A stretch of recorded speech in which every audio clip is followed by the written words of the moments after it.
Good morning, good morning, good morning, good morning. Thank you for being here this morning. Thank you for being here this morning.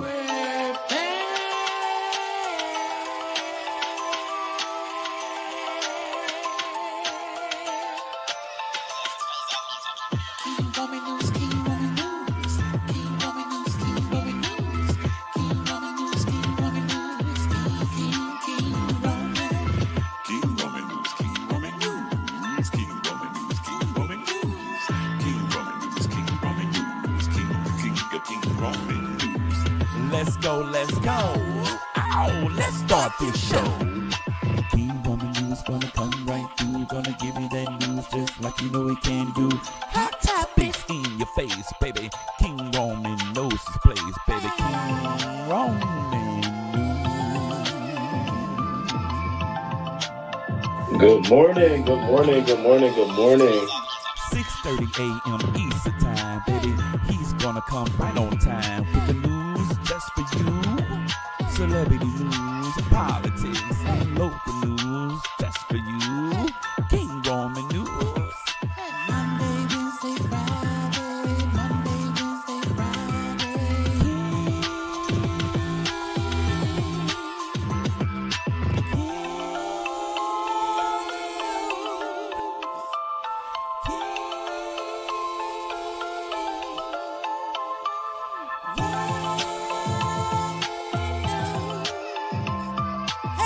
Let's go, let's go.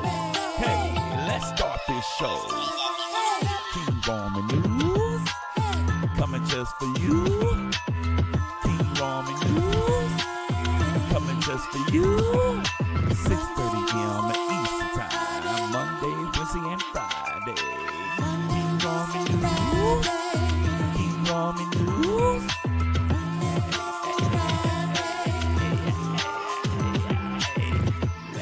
Let's go. Hey, let's start this show. Let's go, let's go. Oh, let's start this show. Oh, let's start this show. Good morning. Oh my God, it feels so good to be back on this side of things. Welcome back to King Roman News, hot topics and local news. We got so much to talk about, so much to catch up on. And listen, I know it's a lot going on. I'm gonna stay keep that on go. So we'll talk about everything going on over there on go. So everybody that's over here, I really do appreciate y'all coming back to the fold, coming back to watch me. I know I gotta build from the ground up. And my whole thing was to start this whole month off by like going live on King Roman News every day. And bitch, Monday, I literally woke up, had a show prepared, so many topics prepared. And what I hate is when I have a show prepared and then I don't do it. So the next day, people don't cover it and shit. And I'm just so angry. But I've been going through so much with my job because so many we have to go back to headquarters basically. And so senior management is dealing with a lot of people who are like, I'm not going back, give me my severance and shit. So that's causing us to do a lot of trainings. Yesterday I did like 4 associate trainings. Monday I did like 6, and they stick them on your calendar. It ain't like no, hey, giving you a heads up tomorrow. No, bitch. It'd be like 30 minutes. Can you just run down? So I was getting that shit on Monday. So Monday I'm set to go live in my brain by 9 o'clock, 10 o'clock. I was on the phone around 8:30 trying to figure some shit out. So my apologies, but because of that, it's causing me to work, work, work, work, work, work. And so what I did was I sent a message to my soup like, yo, my mental, I'm not feeling like I've snapped Monday. I was feeling bitchy Monday, and then it was just a lot. I was feeling bitchy. So I sent an email like, hey, do you mind if and it is something in my eye. My goodness, man. Damn. Do you mind if I take the rest of the week off and a half a day on Wednesday? And she was like, go ahead, use your vacation day. So I'm off. I need this time. I need to chill. I need to relax. I need to like get my mind together because I've been just on go, go, go, go. And I'm trying to do the same thing with some of my content. Like you can't be overly saturated in one thing and not the other. I'm a balance. I'm a Libra, right? So like I gotta be able to. And I felt like for the last 6 to 8 months, I've been heavily focused on one lane of content. And I got to get back. I gotta weigh it out here. And I know there's a bigger gain doing, being a commentator in the beef sector. I know it, bitch. I was only live for like maybe 2 weeks in January, and the check is just amazing. So I said, Roman, you got to come over here and work this shit. So I'm coming over here. I'm about to work myself back in the algorithm. I'm gonna find a story that I want to keep paying attention to and just get on it. I know how to do this. I done picked it up before, so I'm gonna do that. But I want to thank you all. I really do, because y'all could be anywhere, first of all. And second of all, some of y'all are my fucking day ones who've been begging me, Roman, get back to your shit. And when I think about it, I think about y'all in my mind. I be like, yeah, but she said it. She said it. He said it. So because of y'all, I'm right here. I'm here. I'm about to do this. Go through how we used to go through, do our show. And I implore you to keep putting that pressure on me. When you see me out, when you coming back with another hot, so keep that on me. Because sometimes I do forget. I get the wallowing in the weeds and shit. I will say this though. I'ma hold this to you all. What you see happening in the sector, beef sector, please don't believe everything you see. Some stuff is just to hype up other shit. And we're gonna talk about it on the members only Run It Back on Friday. So if you don't have a membership on King Roman on Go, you're not gonna be a part of the Run It Back show. But we're gonna do a Run It Back and talk about what the fuck just been going on, which is tomorrow, right? Members only. So please get your membership. It's Black History Month. Happy Black History Month. Even though they're trying to take this shit away from us, I mean, this DEI thing is a big deal. And I was talking to my auntie about it, and I love having a conversation with her. She's like, Roman, the DEI is just like segregation in schools. DEI is just the new version of segregating schools. And so the same way folks were fighting to desegregate schools and public bathrooms and policies, we're going to have to fight over these next some years to get DEI, because that in their eyes, they think DEI is, oh, that's too much. That's putting everybody together, poor with wealthy, minorities going here, all of it. It's too equitable. So let's get rid of it. Now what? That's all. And so today's show, I'm focusing on education.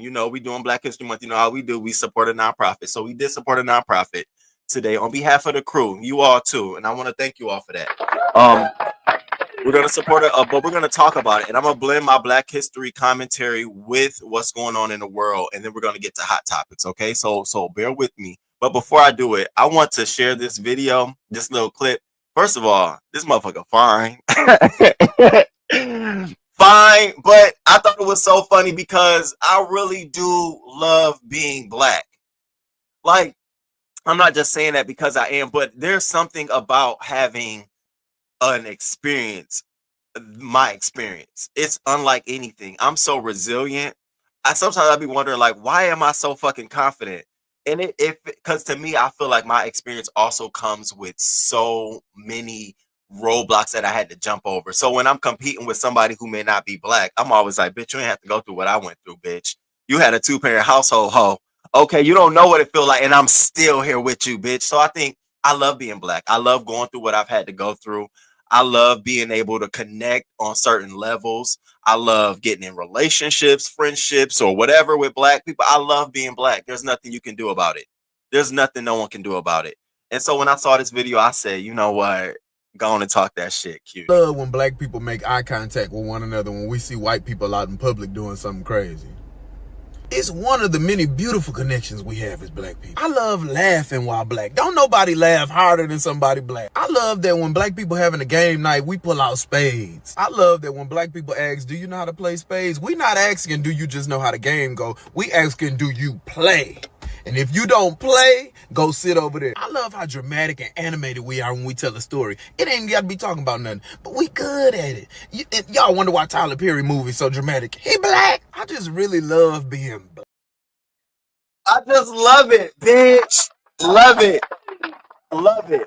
So in the midst of what's going on in the world, everything getting stripped away, don't give up. Don't make this, see, because this is what's supposed to happen. You're supposed to feel like, oh shit. No, I feel more empowered than ever right now. I feel like I'm prepared to battle these niggas for the next 4 years. And I hope I'm here with you all because we both about to, baby. We about to lay shit on the line. We're gonna be able to call shit out. And they already fighting amongst each other. Now, Elon Musk is all for electrical cars, but Trump wants to bring back and boost gas powered cars and gas fuel energy and technologies by removing the electrical vehicle subsidy many of these bitches bought the electrical cars with. I was looking at that. I said, oh, I can't wait for them to clash, bitch. Clash. So we're going to get into that today. I wanted to also talk about this weekend is one of my close friends here. It's his 40th birthday, so he rented out a suite in DC. We're gonna have he's having a whole weekend. I'm just going for the Saturday party. And it just made me think about, sometimes we do have to stop and enjoy the fucking moment. Cause I've been feeling like, oh, I don't want to do nothing. I don't want to do nothing this weekend. I want to chill. And I had to tell myself, no, don't let the shit of the world, your job, make you miss out and enjoying the moment. And this was me. Remember when I told y'all in October, when I first started this job, my friends was mad at me because I was here, I was there. And any moment I had, I wouldn't. So I want to get back to this place where I'm going to enjoy the moment. And speaking of, happy birthday to my friend. His birthday actually was on Monday, but he's having his stuff this weekend. Happy birthday to you, bro. I hope we have a good time, bitch. I told you already. Make sure you have Hennessy there for me, some Coke, and a slice of pizza. I don't want nothing else. I need to sup up my alcohol. I can't wait. Also, Trayvon Martin's birthday was yesterday. Happy heaven from his mother, Sabrina Fulton. Happy heavenly birthday to my son, Sunshine. You would have been 30 today, but I will always love you on February 5th. And somebody else's birthday was on February 5th. My good old Judy, Rico. Shout out to Rico. Happy belated birthday to you, bro. I hope you enjoy your day up in New York. I didn't forget about you. And we shall connect soon. So all the birthday love and the birthday wishes out to everybody. Now, before we begin the show, I do want to kick this off. And if I have any moderators over here, if I don't, that's cool. I can tell you all and you all can just go to it. But today's show, and we're focusing on educating and supporting education today. So we highlighted the organization called Black Teacher Project.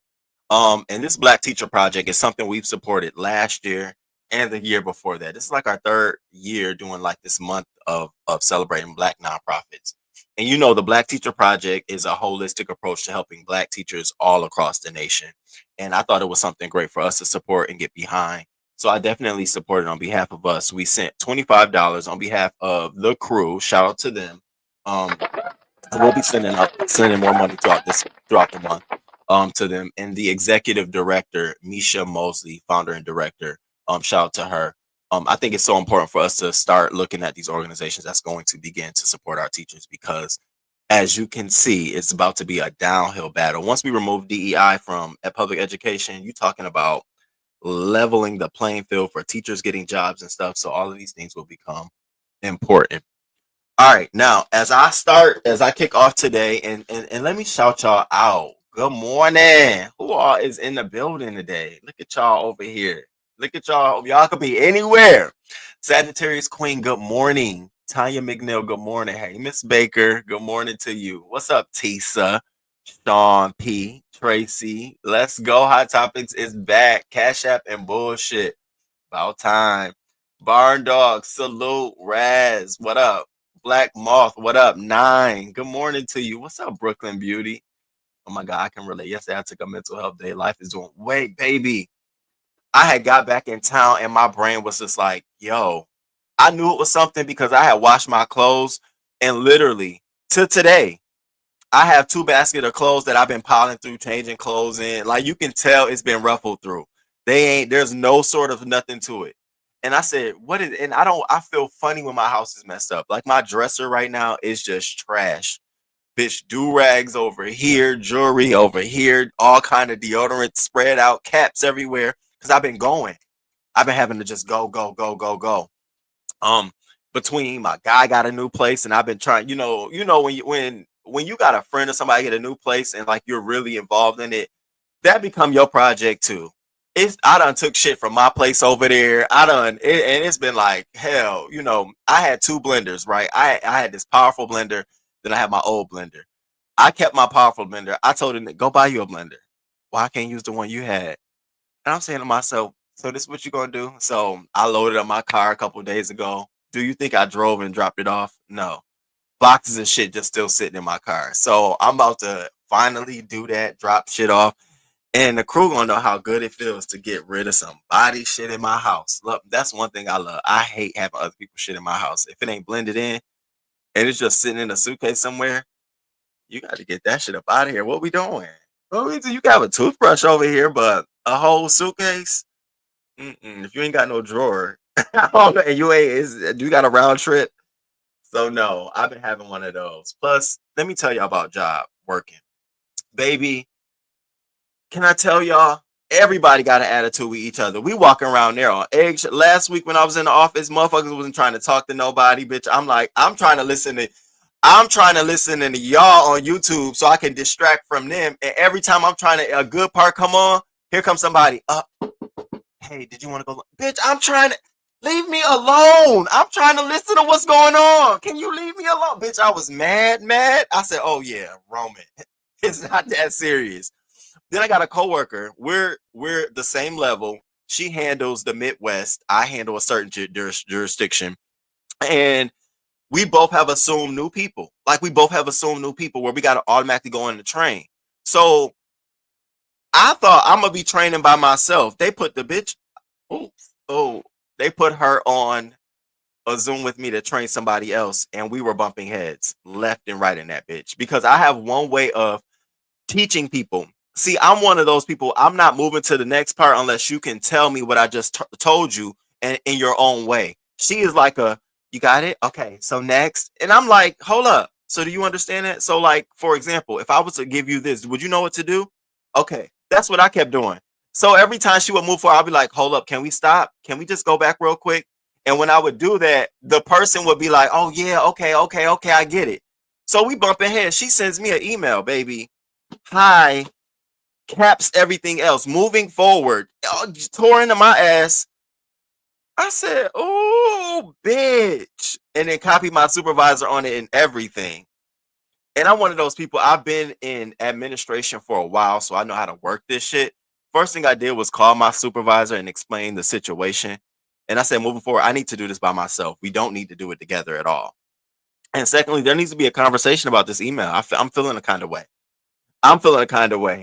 You know, the very next day, which was Tuesday, I got a nice. If you felt any kind of way, I totally apologize. I didn't reply. No. Bitch, we're all on edge. You don't have to give me no attitude. Fuck wrong with you. Speaking of, because I know y'all can relate to this way more than y'all can relate to what I'm telling you. It's just like one of these motherfucking moments. Check this out. Here, not with that beautiful presidential suite up there. Oh yeah, which one is that? The one at the top floor in the first building. Oh, okay. Is the face? Oh, up that way? I can see the whole property. Yeah. Mm-hmm. Yeah. It's very nice. Cool. Bitch, don't play. The fuck did I sleep out here? No, bitch, I didn't sleep out here. I slept in the presidential suite, as I always do. See, I think I be fucking with these bitches. I do not fuck with white bitches. I don't. And the white bitches that I fuck with, they already know. They not questioning. You hear me? If they come into a vacation with me, they gon' get in where they fit in. Sit down, shut the fuck up. Unless, you talking to your people. Do you? But don't come question me. Like I said before in one other video, don't come knocking at my door. Don't come ringing my bell. Do me a favor and go to hell. Have the most amazing day ever, and if you cannot, don't you dare. Now, that's how I felt Monday. When I felt just like that. Now, she in the pool, the woman walked over to her and said, oh, did you sleep out here tonight? The lady like, the hell I look like sleeping out in the pool? I stayed in the presidential suite on the top floor. That's how I felt my coworker. Do you really got to stop us each step? I mean, if you're feeling some kind of way, you can just raise the hand. or you can just stop us, but we can just keep going for the sake of time. That's what she telling me during we training together a new associate. Bitch, I turned my camera off and I said, okay. Woo, bitch. Turned it back on. I said, okay, I'm ready for this. So that's just how I felt. I don't fucking play with me, bitch. I will, you know, if we was out anywhere else, I skin tap that ass. That's how I've been feeling about work. It's just been getting on my nerves. Hey, Shani. What's up, Miss Toby? What's up, you Tanya? Why Tanya? Hey, where's Me at? Child, Me, you so funny. Faith driven, Miss LA. What's going on? I'm a Libra too. I feel you. I have to balance. I really do. I really do. When I become overly saturated in one thing, it becomes either A, boring to me and not challenging, or I've reached a point where I'm not as interested as I was when it was quality, right? Like I can do it, but it ain't gonna be how it was. I need to go away from it to miss it. And I'm in a period where I need to go away from some things and some people to miss them. I do. Cause even little bitches getting on my nerves, like, you irritate me too, bitch. I need to go away. So I'm over here. I'm Libra too. Thank you, Miss Toby. Thank you. Who else we got in here? Who else we got in the room? What's up, Low Pressure? What's up, Room Shaker? Look at y'all. Elaine Sutherland, LaKendra McCrae. What's up? Truth never fails. What's going on? Rest in power. King. Wow. Happy birthday, Rico. Yes, I stared at her post so long. My heart really does go out to her. And like I said, my brother was shot and killed in Florida. We never solved the mystery or anything, the murder or anything like that. And it pains me to say this, but nor did my family down there ever keep the foot on their necks. And I watch these crime stories where families have solved their murder. They stayed on it for years and years. They kept calling. I don't have a number to fucking call. And when I talk to my family, the times I do, you think they care? For them, it's about survival in the moment. They worried about, okay, I got to do this. Can you help me with this? I got to do that. Not ever. And it pains me. So when I think about Trayvon Martin and I think about all these other stories and stuff, it pains me. It's just like it. I have a wound that's not been healed. Like it's still something open.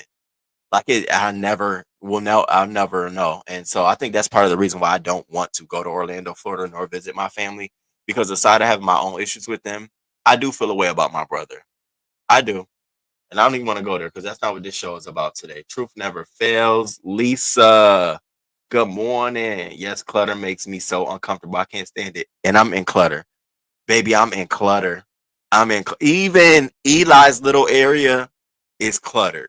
And I don't even keep Eli in clutter. It's just that I've been on the go running. He got 4 blankets. Normally, when he's using one, I have the other 3 folded up, neatly stacked. Bitch, all 4 blankets down here. He under one on his couch, one over here. I'm gonna get to it today. Today's my day. It's my day. I got my music ready. I got the playlist I want to listen to. I got my candles. It's a nice rainy little day. It's my day. I'm gonna get to my shit. Life is lifting. My anxiety's on 10. Yet I am. Keep your faith, Truth. Keep your faith. And plus, I'm gonna be here. Oh, when I tell you I'm gonna be on the front line fighting for us, I'm gonna be here. Fuck that bullshit. TSW, good morning. What's up, Aisha? I like that pronounced Aisha. Not a drawer. That was a big point of contention. So I got one drawer. I can't get another. I mean, what you need another drawer for? How many clothes you think? I mean, you can hang some shit up. What are we talking about? Ron P, what's up? Ox, good morning. Get ahead of it. You know I did. Who you talking to? She went in. She code switched like a mother. She was like, so I can't stand these motherfucking bitches. Maybe it was the Miss Sealy braids. Dreamy.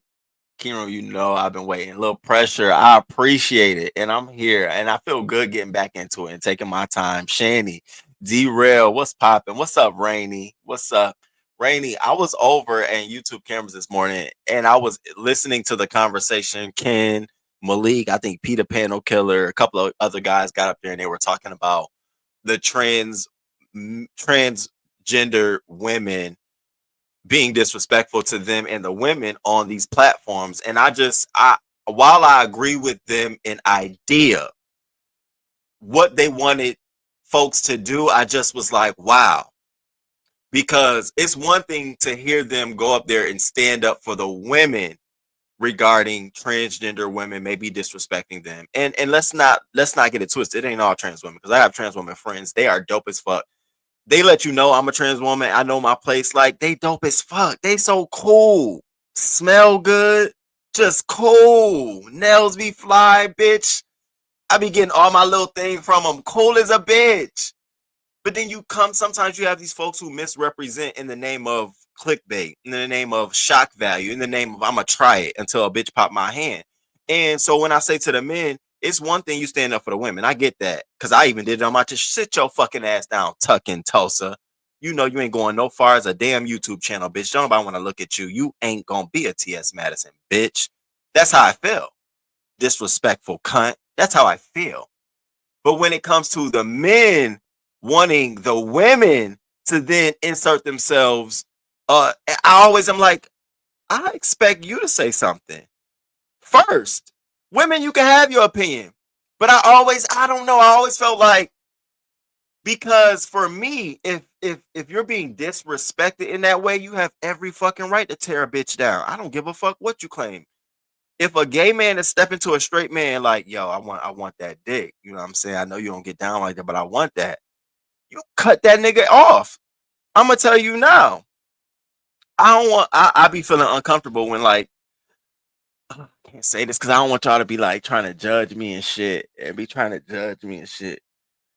But like, I'm uncomfortable if like a stud female try to like overpower me in any form. I be feeling like, I gotta say something. What you doing? What we doing here? It's in me. I be feeling like, wait, let's respect, our plate. Let's just respect some things, right? That's me. So when I think about a man not being afraid to approach or address a transgender woman, I be like, that's why you're getting the treatment, because they feel like you're looking at them in that moment as a woman. So I'm not gonna talk to you like I'm not gonna talk to you like you a nigga. I'm gonna treat you like a woman and tell another woman, if they're disrespecting you, you disrespect them. If they approach you with that feminine energy and respectful, and then you give it same back, I don't mind that. For me, it's all about respect. I don't give a fuck what it is. You disrespect me, bitch, you know it's coming on the other end. Bitch, I'm going to call you all kind of motherfucking things. Bitch, I'm going to talk about your tag in your wig. I'm going to talk about that powder on your face. I am. In public, too. And I'm going to stare. You see that shit? Be disrespectful to me. I'm the wrong one to be disrespectful in public. That's my nigga. It's been many a times. Bitch, you kind of tall, ain't you? I done did that. You gonna jump in front of me in the line. I don't give a fuck if you train. You ain't no, you better get your ass behind. Bitch, I go there. Yes, I do. You kind of tall. my nigga was like, you trying to start something? Why the fuck she gonna jump in front of us? I don't like that shit. I don't give a fuck, bitch. And even if it was a woman, I still would have tapped like, okay, that's cool. At least let me know something. You're gonna get full on disrespect. So I say to the men, Ken and all of y'all, when that shit happen, pull them motherfucking guns out and go the fuck off. Say it how you mean it, bitch. Get it off your chest. I've been warning y'all about the ones who are disrespectful. Get it off your fucking chest. Now that's enough. I didn't mean to do that, Rainy. You triggered me. I didn't mean to do that, but that's how I fucking feel about it. That's how I feel. Not all trans women are disrespectful, but the ones who are, you notice ain't no trans men, ain't no women who are now trans men out here doing that shit to men. You don't see that shit. You don't see that shit. Women also, you have every right. Y'all, I hear the masses. Well, you can't yell and not do nothing about it. I'm telling you, if you feel a way, say something. If you don't, hey. Sometimes I feel a way, sometimes I don't. When I do, I come live, and when I'm talking my shit, I talk my shit. Other times I don't care. It is what it is. I don't think it's a call to action here in this sector, because it's a gay space and a woman in a feminine space. It really is. So it's gonna be what it's gonna be. But I think you ain't gonna disrespect me. So y'all pull your nuts out, put them on these bitches. No, don't put them on their back. See, pause. Pause. Pause. Don't even pull your nuts out. Put them back. Never mind. Nothing. Never mind. Just get on your bully. Get on your fucking bully. Okay? Get on your bully. Cass Will, good morning. Voodoo. Boda. R.I.P. I was windmilling like a motherfucker. The Kendrick Johnson case still bothers me too. Take time for yourself and get things done. It was disrespectful to as fuck to ask us to check them. Girl, you know I was sitting there. I wrote in the chat. I was like, yeah, nah, I thought y'all was gonna be addressing the men in the wigs. Correct. My trans women friends are out loud and proud. Baby, they are. They are. Lady Tia. I'm gonna speak up too if I'm uncomfortable. Right. Okay. All right, so let's get into the show. Okay, so y'all, this first part of the show, I'm gonna spend about a good 30 minutes. I'm gonna give y'all a heads up before I get into the hot topics. We had the 30-minute mark on Black History Month and this DEI shit, okay? So if you're not here for the politics of it all and you don't really want nobody jamming it down your throat or talking to you about it, I'm about to do it, okay? And this is just me and my spirit and my soul. So we about to do it, okay? Now, the first thing I want to do is talk about what's going on with education. And it's so sad. It's so sad that you have a lot of Black people out here who don't really understand the effects that removing DEI policies, not only from human and health services, but from the education department, how crippling that could be. That has a major, major effect. And I was saying this when they were running elections. I kept saying, y'all, fuck everything else. Do y'all hear Trump is saying, I want to dismantle the Department of Education? I even played a clip of him saying it verbatim out his mouth. But that wasn't enough to curb the vote. Okay, it wasn't enough to get the Latinos to understand that meant you too. While y'all facing deportation. And I'm going to be honest with you. A lot of them have been asking us to become their allies and stand with them as they fight through this period of time. Now, granted, the ones that did vote, the ones that I know, you got my support. But you motherfuckers that's close to the border, the ones that's out in the country in Texas and shit like that, y'all got y'all fucking nerves. I don't care. Do you hear me? I don't give a fuck, because when you voted for him, it showed me you didn't give a fuck about what we were talking about. So you think I care?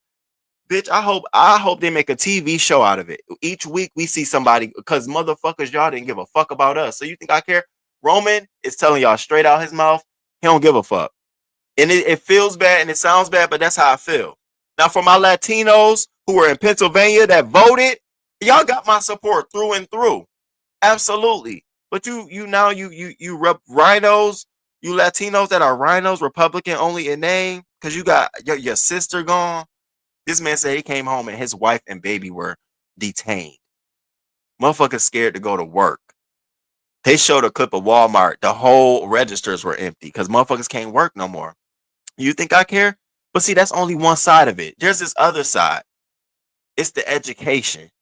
And see, Trump understands, and his people understands that dismantling the Department of Education and sending it back to the states is not only beneficial for him and his government, he thinks, but it's beneficial for increasing the white race. You got to understand that. You got to understand that. The first step to stopping Black people and minorities in their tracks is to limit their education. Let me put some roadblocks out here. Do you know that the majority of funding for a lot of school districts is federal funding to the tone of billions of dollars? So if we get rid of the Department of Ed, who oversees where the funding goes, payment and approved programs, put it on the states, you think it's going to be equitable? You think it's going to be equitable? They know what they're doing. So let's get into it. So why are we here? So I got to start here. And if you know it, you know it. But if you don't, baby, I got to start here. So why are we here? Hey, Pizarro, back in 1830, sweetheart, that was a period in time where by the 1830s, most southern states in the U.S. had passed legislation that forbade teaching enslaved people how to read. Those who became illiterate did so at a significant risk. Understand, in the 1830s, though the thing was, no one knew how to read. You barely knew how to talk correct and proper English. But those who did it at a risk. Don't it sound like women who want to have an abortion due to all kind of health reasons. Now, if they do it, it's at a risk. Jumping state lines, you can get arrested. If you do it in your state, you might be arrested at a risk. But don't be fooled. It wasn't just going to happen for them in abortion. They was coming around to education to us. We're going to get back to that point. Let me break it down to you. So in 1865, blacks began to get together. Like, yo, we need a public education system. Because, see, many of them were working in households where they were helping white families teach their kids, tie their shoes, put their clothes on. So they go back home to their own kids who can't even read, who can't talk well, who's not destined for success, better than how they are. So even in 1865, our people, as dumb as people wanted to think they were, felt like we should have wanted better. You hear that? Felt like we should have wanted better for ourselves. 1865. So around after 1865, we started getting the Jim Crow laws. The Jim Crow laws started coming in. So 1865, we living under this, this system where it's such oppression. And those that wanted to lead, they faced so many hurdles to do so. And that's why I have today we're going to be talking about Septima Clark. Because many folks don't know who Septima Clark is. And I said, well, we got to talk about it. We're going to wove it into what's going on today. So let's talk about it. So by 1865, after the end of the Civil War, more and more blacks, then referred to as African Americans, were putting pressure on Republicans to update state constitutions to provide free public education to black children. They were letting the Republicans know, hey, this is what we wanted. This is what we wanted. So let's continue. Jim Crow law, a collection of legislation that emerged once the U.S. Constitution abolished slavery, aimed to control just about every aspect of black Americans' lives.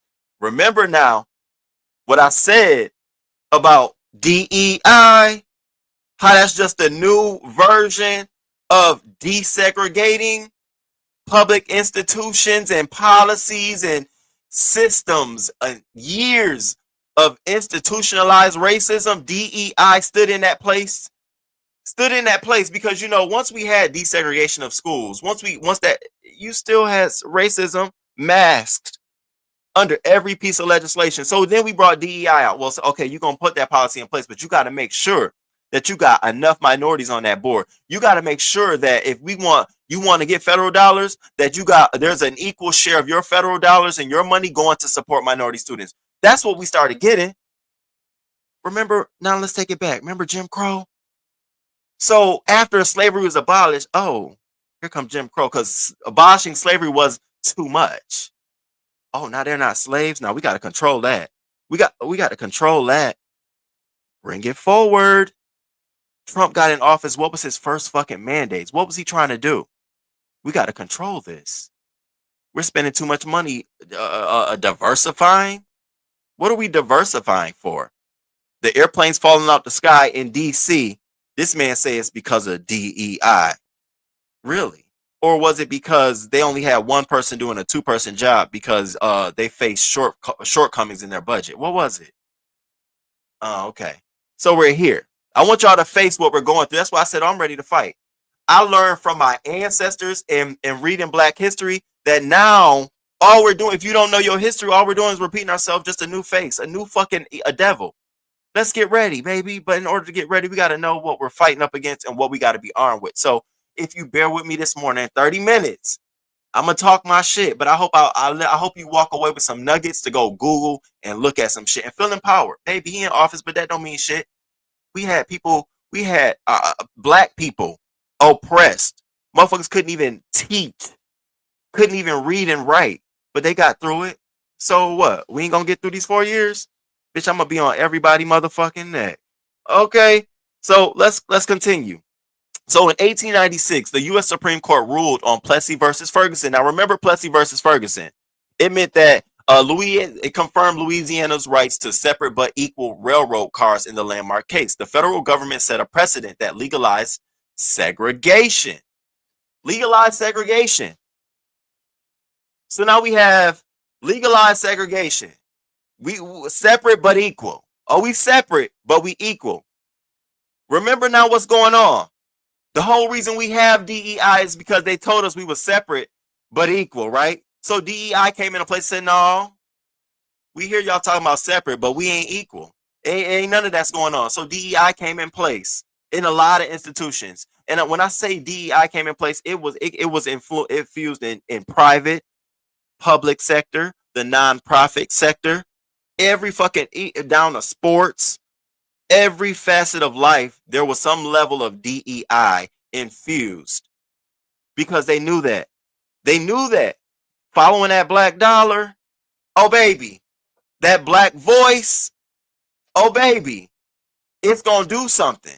Look at Target now, y'all. Do y'all see what's going on with Target? They're being sued.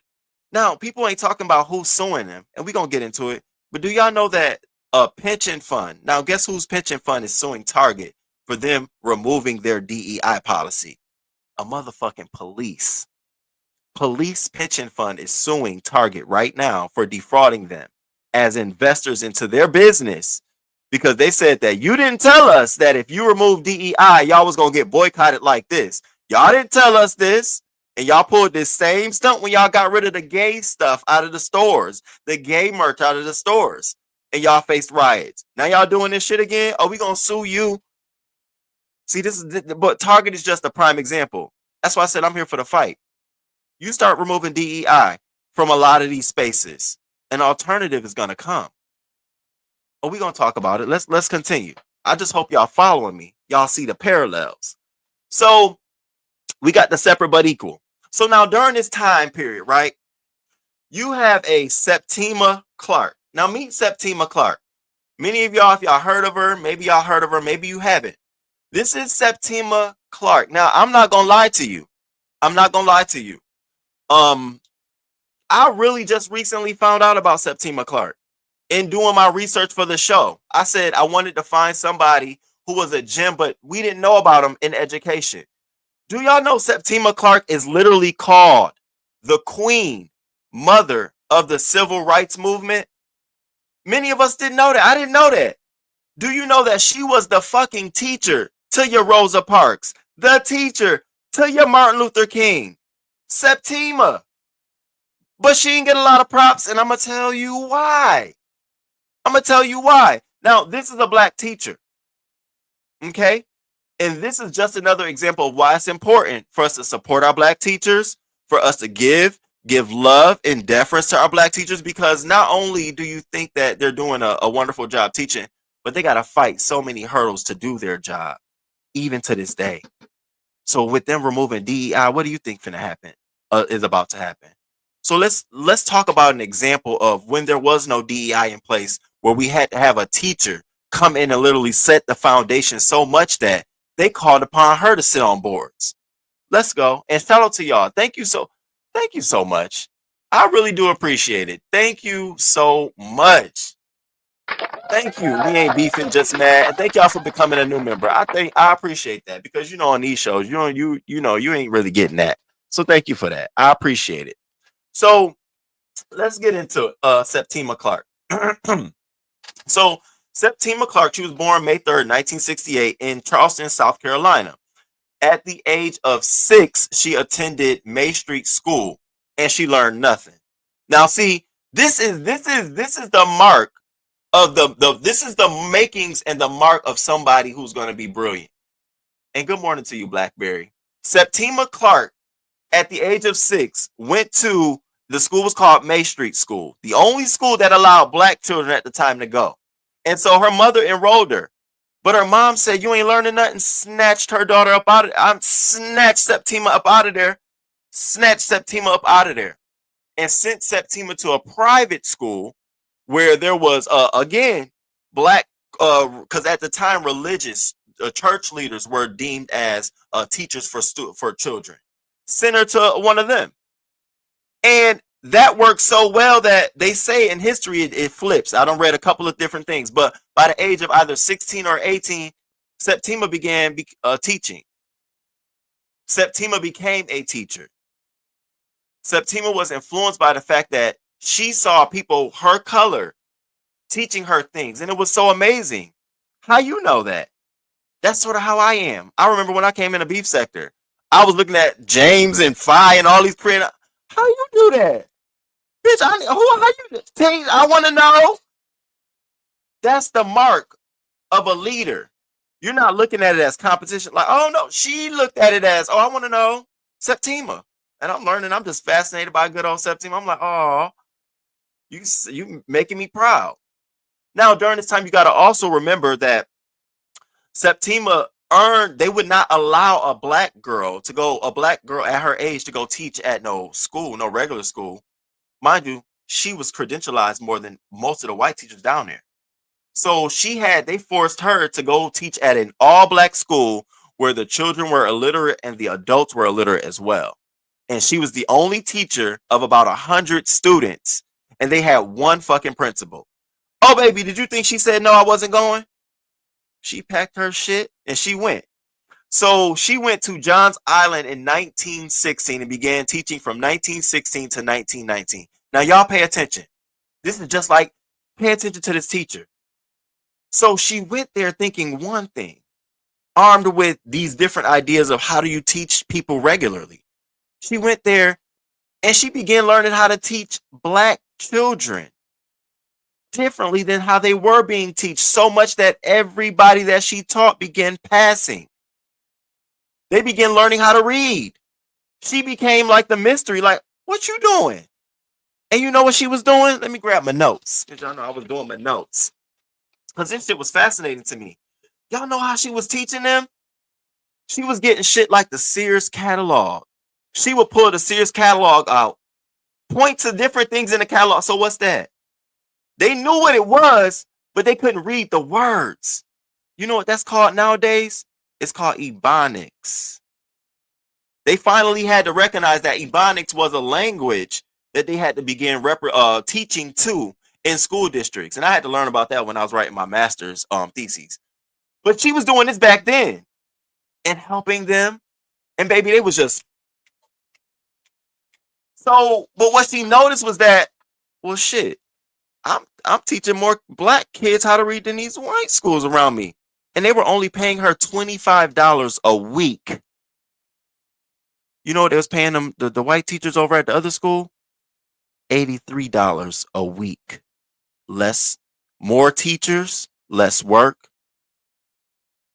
less accolades. And I want y'all to look this up too. Look up Septima Clark. We're gonna get into it because I was so proud. I was so fucking proud of her. Look at it, standing up in time. I don't give a fuck. Throw it at me. I'm gonna do it. You see, there's something about putting a black teacher with black children. They learn better. And we're gonna get into it. They learn better. There's a percentage, and we're gonna talk about it, that when you have enough black teachers in a school, likelihood of a black child graduated from college goes up by 13%. I even had to think about myself because I had quite a few black teachers. Even my mentor was black. So when she got to Johns Island, where the kids would just literally sit out on the porch all day, they ain't do nothing, just like the school that she was in, that her mama pulled her out of, learning nothing. When she got there, they was doing the same thing. She said, oh no, what we doing? Now everybody involved. Everybody sending their kids and shit. So shout out to Septima. That was just the start of it. So she taught them how to read, but that wasn't enough for her. She realized that, okay, I got to figure some shit out. I want to do this, but I can't afford it. Cause see, in the daytime I'm teaching the children. At night I got to teach adults. I ain't making enough money. I was doing adults for free, and the children was $25 a week. So she decided to look into the local NAACP chapter and kind of bring it up as an issue. Now, at that time, you got to remember, women didn't have a voice like that. Even black women. If your issues wasn't of the main focus, we don't care about it. And that's what she met from her own people. Oh, it wasn't just the white folk. Septima met resistance from the men, black and white, when she came to them and said, hey, I'm teaching all these kids. I'm only getting paid this. We need to fight for my equal pay as well. They didn't give a fuck about that. And she still stood there in the face of it all. And so She got so big that they wanted her to begin teaching in the public district where they didn't no longer wanted white teachers. They don't pass laws now. So let me get into, before I get ahead of myself, because I like to also keep us on track here. So despite the orders of her principal, so now she's teaching at this John Kroger's high school, right? The John Kroger's. She wants to go on and finish teaching out in the community. So Booker T. Washington becomes the only other school. So she goes out and she gets kids to sign signatures saying that they want another school enough for their kids to go to, and she gets 10,000 signatures on her own. Now this is before Martin Luther King. This is before Rosa Parks. She became friends with Booker T. Washington. She became friends with W.E.B. Du Bois. She was doing this on her own out in South Carolina. Before any Booker T. Washington school y'all got in America, because we know the name floats. The significance start with Septima. She made Booker T. Washington the school it is today. She did that. And we're going to get into it. So here. So in 1920, Clark enjoyed the first of many legal victories when blacks were given the right to become principals in Charleston's public schools under the Education Board of Aldermen of Charleston. In 1945, Clark worked with Thurgood Marshall on a case that was about equal pay for white and black teachers led by NAACP in Columbia, South Carolina. Her petitions started all of that. That began the chain of reaction. So in 1929, she began working at Booker T. Washington School. She raised they said she taught over, not only did she teach many schools, she taught teachers. Not only did she teach teachers, she became a principal. And she worked she began becoming recognized by the government. But what was most significant about her transition was the fact that she started teaching citizenship schools. This is where she began to get noticed by the civil rights movement. So they started enacting laws down in Florida and in these various states that if you wanted to vote, you had to know how to read. You had to know how to interpret the Constitution. But they wasn't putting no money behind teaching you. So Septima decided that after Booker T. Washington, remember, she started out at John's Island. She went to Booker T. Washington. She then got started citizenship schools. So she became so great at doing these citizenship schools where she would teach classrooms of 8 to 9 people of how to read, preparing them how to vote, preparing them on how to pass state exams, that other people started tapping her. Rosa Parks tapped her. Hey, can I look at one of your sessions? Martin Luther King tapped her. You know why Martin Luther King tapped her? Because Martin Luther King realized that if she is going to help us get all of these people registered to vote by putting them through courses, we need her on our side. But guess what? Even Martin Luther King still didn't relate to her. He didn't want her to be the forefront. He wanted her to sit in the back. Chill. We're going to bring your issues up. Yeah, I was looking at all of this. Teachers, women, black women, our black history, how we got here today. Why it's so important not to remove DEI out of education. Because even when I say diversity, we still don't forget equality. Men and women. Don't forget that E now. We can just talk about black and white, but don't forget we're talking about male and women. Okay? Don't forget that. And I thought Septima Clark was the perfect example because she was fighting both. She was fighting diversity and she was fighting equity between her own people. I hear you, Eli. Sit down. I ain't thinking about you right now. I ain't thinking about you. Don't start with me. So her and her cousin Bernice Robinson expanded and spread the program. They taught students how to fill out driver's license exams, voter registration forms, Sears mail order forms. Can you imagine? So in 1919, she used these Sears forms to teach kids how to read, right? Here she is doing that same doing that same thing to adults, teaching them how to fill out these forms. I was like ahead of her time. And how to sign checks. In 1965, Clark estimated that these citizenship schools had reached more than 25,000 students and led to around twice that number of registered votes. Additionally, many of the students became teachers themselves. See, I see a black teacher teaching me. You can do it. I can do it too. And you good at it. So now I know the great way to do it.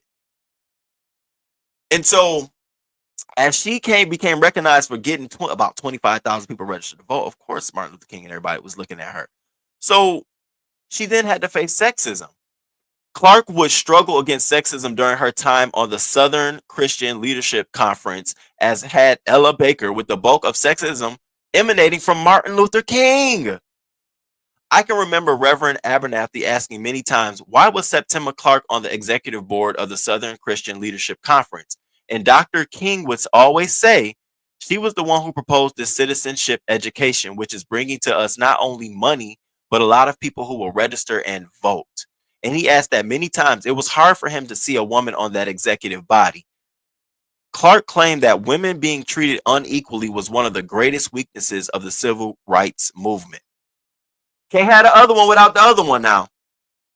So she also faced this in her own time, trying to fight for fair education, equal education, bringing black people who, were born into slavery, who are now seeing some of the benefits of slavery being abolished, but not knowing how to read, register to vote.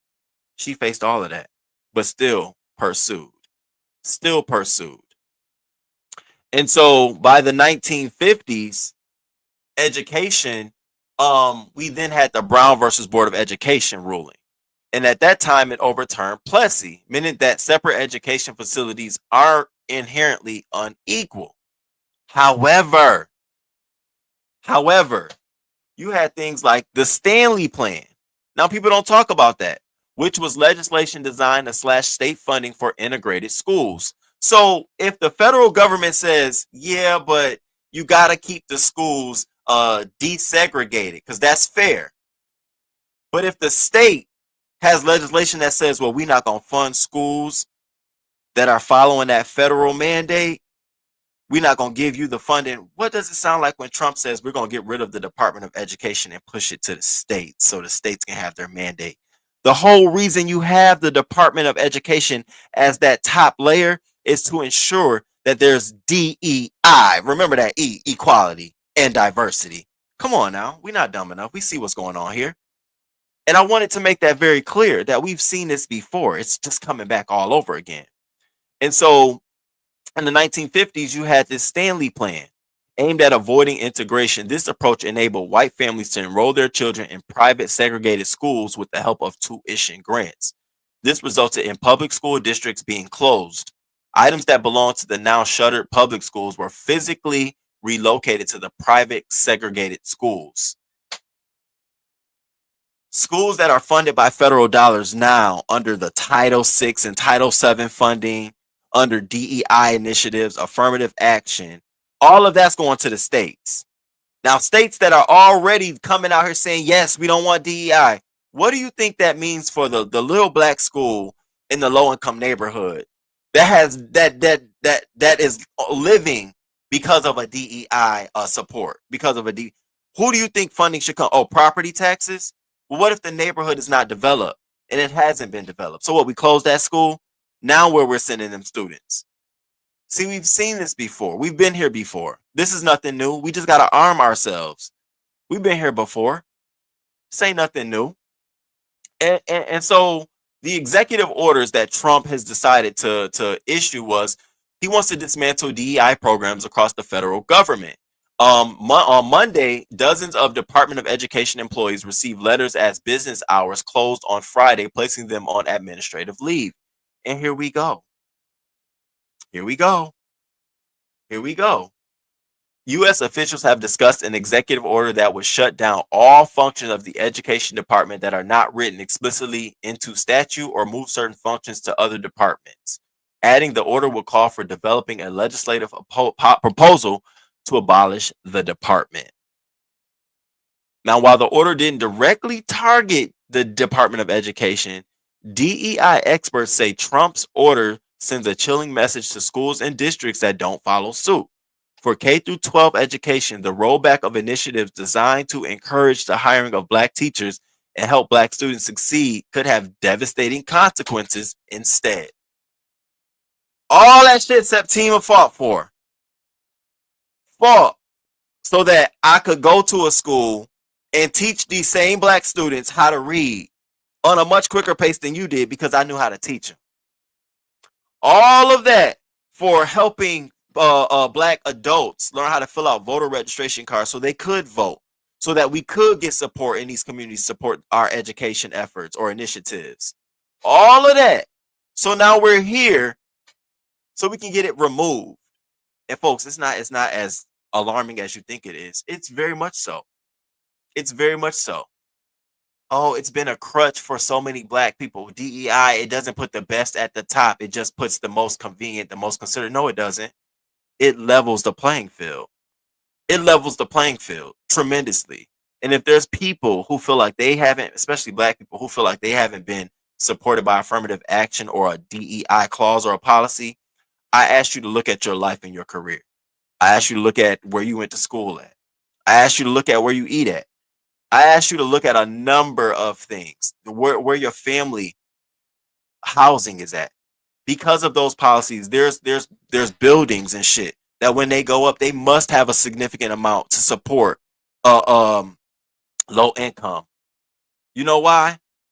That's so that you don't have these overly saturated wealthy communities, so that you don't have a plight like Los Angeles got downtown, where there's literally rich people living next to homeless people because homeless people don't got nowhere else to go because you just saturated with these overly expensive neighborhoods and areas that now I don't have nowhere else to go. So now you have to make it possible. Yeah, all of that. It's a domino effect. And the last thing I want to see is us falling by the wayside thinking that it doesn't matter with education because it's just going to happen. No. All it takes is for your little baby to go to school and see a teacher, a black man, black woman, for them to feel empowered and confident enough to be interested and engaged, to want to do better in school, to want to go to college. But if we have policies where it limits, children seeing themselves, we got a problem. So while we close up, let's talk about something. The impact on black student achievement. Programs to diversify schools' curriculum and the teacher workforce have been critical tools for addressing systemic inequities that hamstring black students, including implicit bias in school discipline rates, lack of culturally competent school curricula, and being taught by educators who look like them. Let me say that again, okay? So when people come to you and tell you, why is it important for black teachers to be in school? I want you to just flow off your tongue and say these things, okay? Implicit bias in school discipline rates. Yes, it is. There's hella implicit biasness in the way that black kids are disciplined to other kids. You just see it in the number of rates. You look at how many kids in a school district have been disciplined, out of school suspension, in school suspension, day school, whatever, as opposed to any other race. It's higher, but that isn't just because they're bad. That's because there's somewhere along the line we don't understand how to usurp that behavior. That has to do a lot with culture, implicit biasness. Oh, give him out of school suspension. He'll know. He'll figure it out. Maybe that's not what they need. Maybe this one right here might need to sit and we need to put him in a classroom by himself while one teacher is teaching that one student. Well, they have to spend 30 minutes extra every day with one teacher going over the assignment. And they got to take a test. Maybe it's taking a test. You never know. But this is implicit biasness at work. Another thing was lack of culturally competent school curricula. And we see that with the No Child Left Behind. And then I think they brought in the Every Student Succeed Act. But with that No Child Left Behind, making it that everybody had to pass on the same level and everybody had to be on the same level. And if this school didn't, they all got to close down. That don't work. That don't work because you don't go through the same shit I go through. You might not be hungry while you sitting in class, but I'm hungry, bitch. So while you learning, I'm over here thinking like, damn, I'm hungry. How am I gonna get out of this class? Go get me some chips. I might be getting in trouble when I get home. You ain't getting in trouble. So it's easy for you to go up there and raise your hand and be engaged. I'm sitting here thinking like, damn, man, I'm going to get in trouble when we don't have the same thing. And no one takes the time to understand that at all. So, before I continue that on, I want to say first, thank y'all for being here. I'm fucking shocked that it's still y'all amount of y'all in this room. I swear to God, I woke up this morning and was like, be prepared for like at least 20. So I want to say thank you all. And I have to do this because I got to. We talking about Black History Month. I got time today and I want to share this. So I got to share Septima. I got to share Septima Clark. Okay. If I'm going to give you her history, I want you to know about her. Black History Month. Here, meet Septima Clark. It's not a long video at all. And on the chat. South Carolina was founded in Myrtle Beach in 1973 to recognize and honor contemporary and past citizens who have made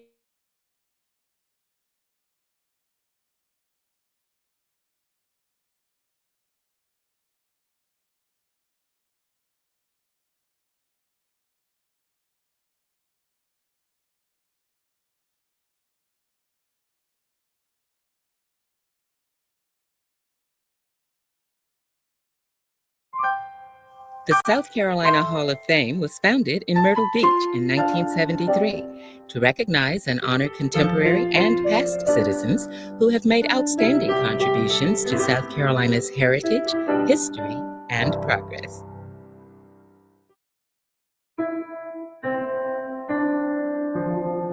Septima Poinsett Clark was born in Charleston, South Carolina in 1898. She was the daughter of a laundrywoman and an illiterate former slave. Her father was a very docile man, and I could understand that under the conditions that he lived under, being a Black man in the time that he lived in. You know, when you are raised and being told that you're nothing all your life, and don't you dare look me in the eye at the same time as I beat you, you have to learn patience. That's what she learned from him. But from her mother, she learned strength. Septima Clark was a teacher. In 1916, she graduated from the Avery Normal Institute in Charleston. Her first teaching assignment was a Black school on Johns Island. It was a poverty-stricken area, did not have any of the amenities of Charleston. Septima Clark's method of teaching was very innovative, it was progressive, it was ahead of its time, and she learned this method from Johns Island, and that is essentially meeting her students where her students were, but also treating her students, particularly adult students, with tremendous respect. During Clark's 30-plus years of teaching experience, she learned the value and role of education in the community. In the 1950s, Clark was invited to lead summer workshops at the Highlander Folk School in Monteagle, Tennessee, a grassroots education center founded by social activist Miles Horton. One of the things that made the Highlander Folk School unique and also made it a target is that it had integrated workshops with white and Black people living and working together. And it operated on the philosophy that oppressed people know the answers to their own problems. Septima Clark believed that the most important thing was to develop local leaders, people in their communities who could assume a leading role in getting things done and solving community problems. And she was concerned with developing women in particular as leaders. Rosa Parks attended one of Clark's seminars months before the Montgomery bus boycott in 1955. Esau Jenkins was a Johns Island farmer and bus driver who was teaching the passengers on his bus how to read. Jenkins attended sessions at Highlander, where Clark was developing the concept of citizenship schools. These were designed to help African American adults pass the literacy test required for voting. Jenkins proposed the idea of a citizenship school on Johns Island. All they needed was a local teacher. They wanted to find someone in the community who was well respected, well known, that people could talk to and not feel ashamed that they were illiterate. And Bernice Robinson came to mind. She was a beautician in Charleston. She was popular among African Americans in Charleston and Johns Island, and really had a gift of speaking to anybody and everybody at their level. As people learn to read and write, something inside of them changed. They got more confidence, and that confidence allowed them to act, to stand up against the white power structure in their community. I had to stop it right there because I wanted that for me was a very, very powerful statement. And that's why it's so important. I King Roman on Go, and I always joke about, you can't read, you can't write, all of that shit. And I say that jokingly, and I say that in jest. But I truly don't. I hope that there's people out there who come online and can't read and write, because reading and writing for a Black person in America is one of the most essential things that you can have in your pocket as a tool. Period. Being able to comprehend what you just saw into words, into something that you can write, is the difference of your experience in America. And so having Septima see that every step of the way, even how she approached other people to be a teacher. Sabrina, you speak very well. People will look at you and want to be you. Think about it. When people influence you in certain things, it's because they're doing whatever it is to the most highest degree, and a lot of times you don't see, Black people, in those levels or at the highest capacity. And certainly, oppression has to do with that a lot of the times. But it's because we don't see ourselves in that as well. I think about science and STEM and stuff like that. You don't see a lot of Black scientists like that in the masses because we don't see ourselves. You often think like, oh, that's hard, I can't do that. So being able to get people that I see, that I can relate to, also stimulates, motivates you to want to do better, graduate. So I just wanted to share that because I thought that was very good. And I thank y'all, those who are enjoying this little clip. We only got 1 more minute to go, 60 seconds, okay? And we'll be right back to the program. When Highlander School closed, the Southern Christian Leadership Conference established the Citizenship Education Program, modeled on Clark's workshops. By 1970, 2 million African Americans had registered to vote. Yet, Septima Clark and others of her generation remain largely unsung heroes. We have a narrative of the civil rights movement that's built around national media reports. There aren't any dramatic images that were captured and broadcast on television or reprinted in the newspapers of people learning how to read and write and become citizens. But the people who do show up in those national images are people who passed through the citizenship schools and got the confidence to act because of what they gained from that citizenship education. Because see, without Septima Poinsett, you have no Martin Luther King, you have no Rosa Parks, you don't have a President Obama.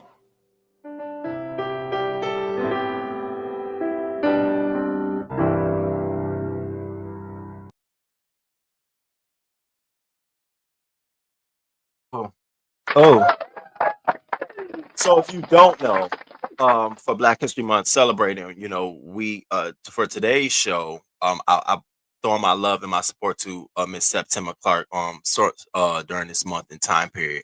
Somebody we don't know, that we don't speak about a lot, but made a huge impact. Helping a lot of people who became the voices of the civil rights movement and beyond. It was because of people like Septima who helped them get through some of those hurdles, those initial hurdles, learning how to read, learning how to write, learning how to navigate the voter rights registration, learning how to simply fill out a form. It was her. And you see, she was around a lot of leaders, but it wasn't mentioned a lot at the time because she was also facing sexism, and that was the first thing I figured. I researched, like, why wasn't she as noticeable as many others? It was because they assumed that, you're a woman, your place is teaching. How do we recognize you for that? But it was beyond me being a woman and being a teacher. It was beyond that. It was me being a woman and wanting to say, hey, we need to do a better job of preparing our children, preparing our adults, not only for the moment, but for the future. For the future. And so because of her, we had a lot of these different things that created a domino effect to play. So here we are today. And I wanted to make sure I shared that, because that is one of the reasons why you have things like this where, Black students who are introduced to a Black educator before the 3rd grade are 13% more likely to graduate from college. Those who had 2 Black teachers were 32% more likely to graduate from college. Long story short, students need more Black teachers in the classroom. We don't need these policies where we want to get rid of DEI. Black teachers and Black women and Black men, especially Black men in these schools. And I see this, and I see it just with the dismantling of the Department of Education and sending it to the states. Bullshit. Who's going to protect them? Who's going to protect people in those states where you have a state who don't give a fuck about a Black education for Black people? They don't give a fuck about Black history. They don't even care about that. Black teachers bring a cultural understanding and affirmation of Black children's value that non-Black educators often lack. It's important that we keep providing the adequate resources to continue to attract and retain them. I remember in social studies, I was in 6th grade. I had a teacher. His name was Mr. Mariano, and he was teaching social studies. And he was teaching us something. I don't know what the subject was, but he said that these people were called nigger breakers. Literally, he said that, nigger breakers, and said it multiple times throughout the classroom. Now, there's a cultural disconnect there between that teacher and these students. But see, a lot of the students, they were like, oh my God, they thought it was a joke. Oh my God, I thought it was funny. Me, I went home and told my auntie. I said, guess what we learned about today? And I told her, I said, it's a nigger breaker. And my aunt said, excuse me? A what? And I told her. She went right up to the school. School was over with, but she went right up there and met with the principal. I guess there was an investigation. Had a whole investigation. Asked every single student in the class what was said. He came back and apologized. He didn't get removed. Came back and apologized. And retold the lesson all over again, supervised, with an administrator in the back of the classroom. And him and I had a horrible relationship from there on. But that's what I talk about when you say culturally. They don't understand that. That's not what you say. That's not what you should be. First of all, you shouldn't be saying that to no impressionable children. Now, some kids in here may think it's funny and go home and say something, but my TT didn't play that shit. That's why it's important to have one or more Black teachers in the school or present. Let's continue. Saturating Black students with subjects and information that are not engaging is a huge reason why many Black children struggle in these systems without culturally engaging curriculums. If Black students can't truly learn about their experiences or how to use education meaningfully, it will diminish their participation and will, quite frankly, further taint the entire educational system. And this is why you see these kind of careers. Black adults, highest career, professional athletes, professional musicians. You have lawyers, clergy, medical doctors, but way at the bottom, you got scientists and engineers, where we don't see a lot of us, where it doesn't reflect a lot of us. Business executives, officers in the military, where we don't see a lot of us a lot of the times. Medical doctors, let's climb that ladder. Clergy, lawyers. But baby, once we start getting to singing and dancing, and I'm not saying anything is wrong with that, we begin to see more of us and we think it's possible. That's why it's important to have these teachers out here supporting them, even as they remove DEI. Even as they remove DEI, we got to be there. So for today's show, we're going to support we're going to support an organization called Black Teacher Project, but I also wanted to talk about NASB, which is the National Alliance of Black School Educators. It's an organization that one of my friends is a part of, and when I asked him what organization should we support, He said, "Oh, what about NASB?" Now I already have Black Teacher Project because it's something we consistently support, and they send me emails. I feel like I'm in tune to the organization. I know what's going on when they having all kind of stuff, so I love it. So we're gonna continue to support them. But this is another organization founded in 1970, dedicated to improving both the educational experiences and accomplishments of African American youth through the development and use of instructional and motivational methods that increase levels of inspiration, attendance, and overall achievement. NASB is something also that Septima takes pride in. And they also, with NASB, they have this thing called the Coalition of Allies, which I love on their website. So if you want to support, go to NASB, NASBE.org, I believe it is, and check out their website. Now, for us today, we supported the Black Teacher Project, and I couldn't be more happier to support another organization. The Black Teacher Project really supports developing Black teachers. Every child deserves a Black teacher. And she is Dr. Misha Mosley. She's the founder and director. And I want to shout them out. And I also want to continue to keep supporting them. So we're going to continue to keep throwing support her way. Shout out to them. And y'all hit that like button too. Thank y'all for being here too. Y'all made a nigga happy today. Thank you. Thank you.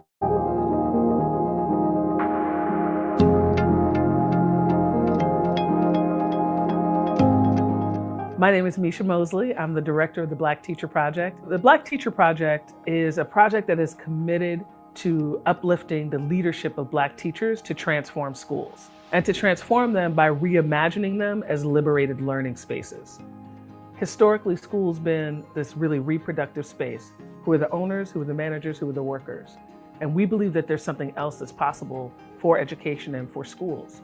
We also believe that Black teachers have these very particular insights as to what it means to navigate this inequitable system, master it, and have the opportunity to transform it. We're still kind of nationally talking about a sector that is still upwards of 85% white and female. And so we know that trying to retain Black teachers when the populace of public education children is over 75% children of color, it's critical that young people see themselves in the folks from whom they are learning with and learning from. This work is about actually supporting and sustaining Black teachers so that they don't feel like they have to leave in order to share what they know or to impact something larger than their classrooms. We need Black teachers, and we want them to be able to grow and thrive.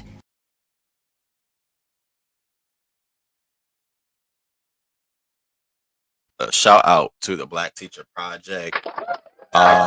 Again, we donated $25 today to support their organization. If you would like to make a donation to the organization, you can go to blackteacherproject.com. I think it's just type it in Google, Black Teacher Project. I don't want to say the wrong thing. And you throw some support. Legit organization. One day I would love to just catch one of their live seminars on Zoom or something so I can go and see for myself what it's all about. And as we wrap up Black History Month and our support, I just want to say this, going out on this last note. Slavery is white history. How we survived it is Black history. And I want you to remember that as we go through this Black History Month.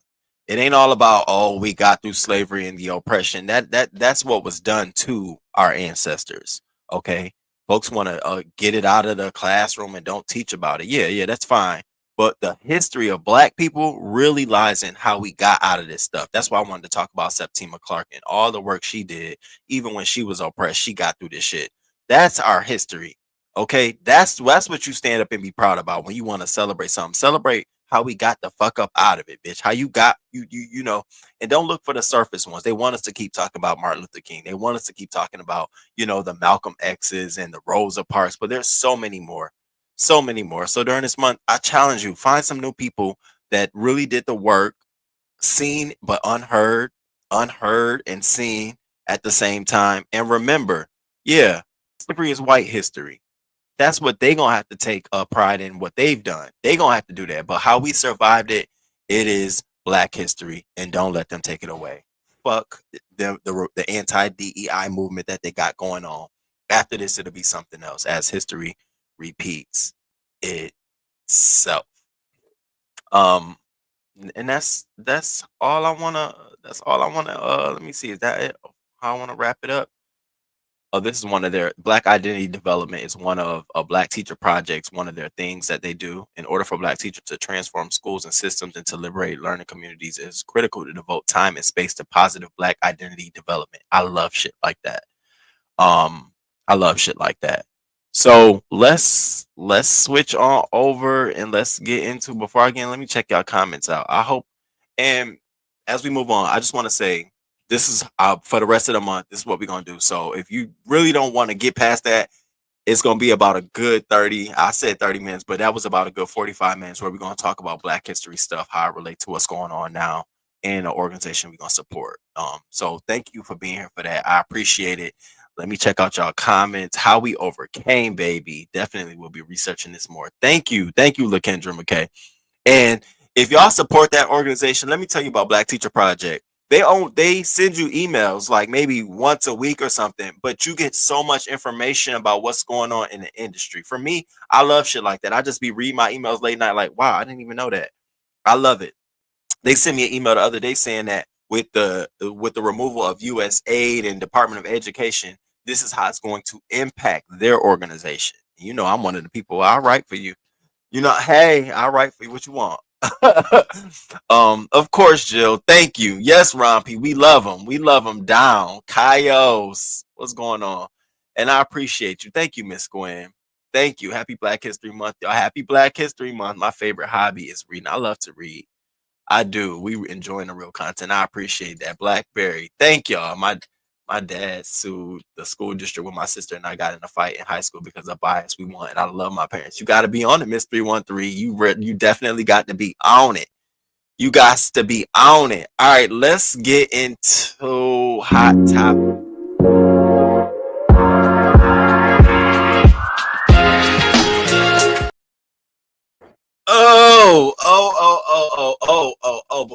Before I kick the show off, I do want to say, because it caught me all off guard too. Rest in peace to Irv Gotti. My God. Now we knew he was having I heard about him having a stroke last year. And I didn't think it was nothing too major, but then I saw him losing a lot of weight. And so I just figured like with age, some guys either blow up or some guys either really shrink in size. So I didn't think nothing of it. But when this came out about him, apparently he had went into a stroke last week sometime. And then everybody said he came out of he was okay. But then he went to another stroke and it wasn't as it took a turn for the worse. And so, you know, we're here, but it was all due to diabetes. And I don't know who need to hear this or look at his story as a wake-up call, but folks, that diabetes shit ain't no joke. You have got to get your blood sugar levels, how you eat, a healthy diet, exercise. You've got to get that under control now while you can before it's too late and you start having these same symptoms. Rest in peace to Irv Gotti. You know, I certainly wasn't expecting him to have passed away, you know, so soon and so sudden. So I want to say that. Make sure you get that under control. I do have a huge history of diabetes in my family. Yes, I do on both sides, dad and mom side. So for me, it's something I got to pay attention to. When I had that bout with my blood pressure being high, I had to learn. I told y'all I was around here eating oatmeal, drinking water, bitch. I had coffee one day, no coffee the next day. One day was sugar day, no day. I was trying to get it together. And once I realized it really wasn't my diet, it really was the stress of work, anxiety and all that shit. I had to get that under control. So take care of yourselves. Take care of yourself. Seriously. He was born in the 70s. 1970. That means he was 55. 55. I don't know who need to hear that. Fake Pastor Wilson, you better get your eating under control.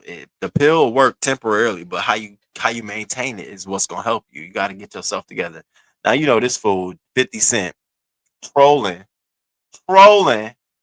I'm smoking on that Gotti pack. Nah, God bless him. Now, see, this is the kind of stuff that'll get you caught up 50. You cannot be putting this bad juju out here. I saw this shit, bitch, and I started dying. I was dying. I was dying. So are y'all watching the Super Bowl this weekend? We got the Super Bowl coming up this weekend. It's supposed to be who's supposed to be playing? The Chiefs versus the Eagles. I'm gonna be watching the Super Bowl, but only for one reason, to see Kendrick, and I hope he's bringing her on the stage. That's the one thing I don't know, because SZA is one of these people where she performs when she want to perform. She does what she want to do when she wants to do it. I'm hoping, because they're going on tour together, so I'm hoping that they're performing together. But that's the only reason I'm watching. I have no skin in the game between the Chiefs versus the Eagles. I'll probably decide the day of. Everybody, we're assuming that he's gonna be performing Not Like Us and Squabble, and I think GNX and some other songs. The thing with Not Like Us is that because that song is in litigation with UMG because of that phrase, a pedophile and A minor and all that shit, there's a likelihood that that song may not get performed at the Super Bowl.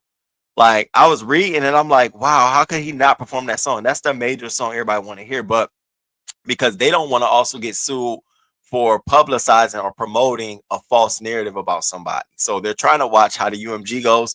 And I said, well, it's going to be very interesting, but how could he not perform Not Like Us? Now, there's variations. He can not say the words. I mean, of course. But if Kendrick going to perform it, that nigga's going to perform it. They put it at the Grammys. They play A minor. And I was sitting at the Grammys. I'm watching the Grammys like, they just going to play that part. And Taylor Swift stiff ass. I said, oh, okay. I'm rooting for the real black quarterback. He gonna do it anyways. Just watch. I hope he does. I'm only interested in the halftime show. What's up, St. James, my Eagles?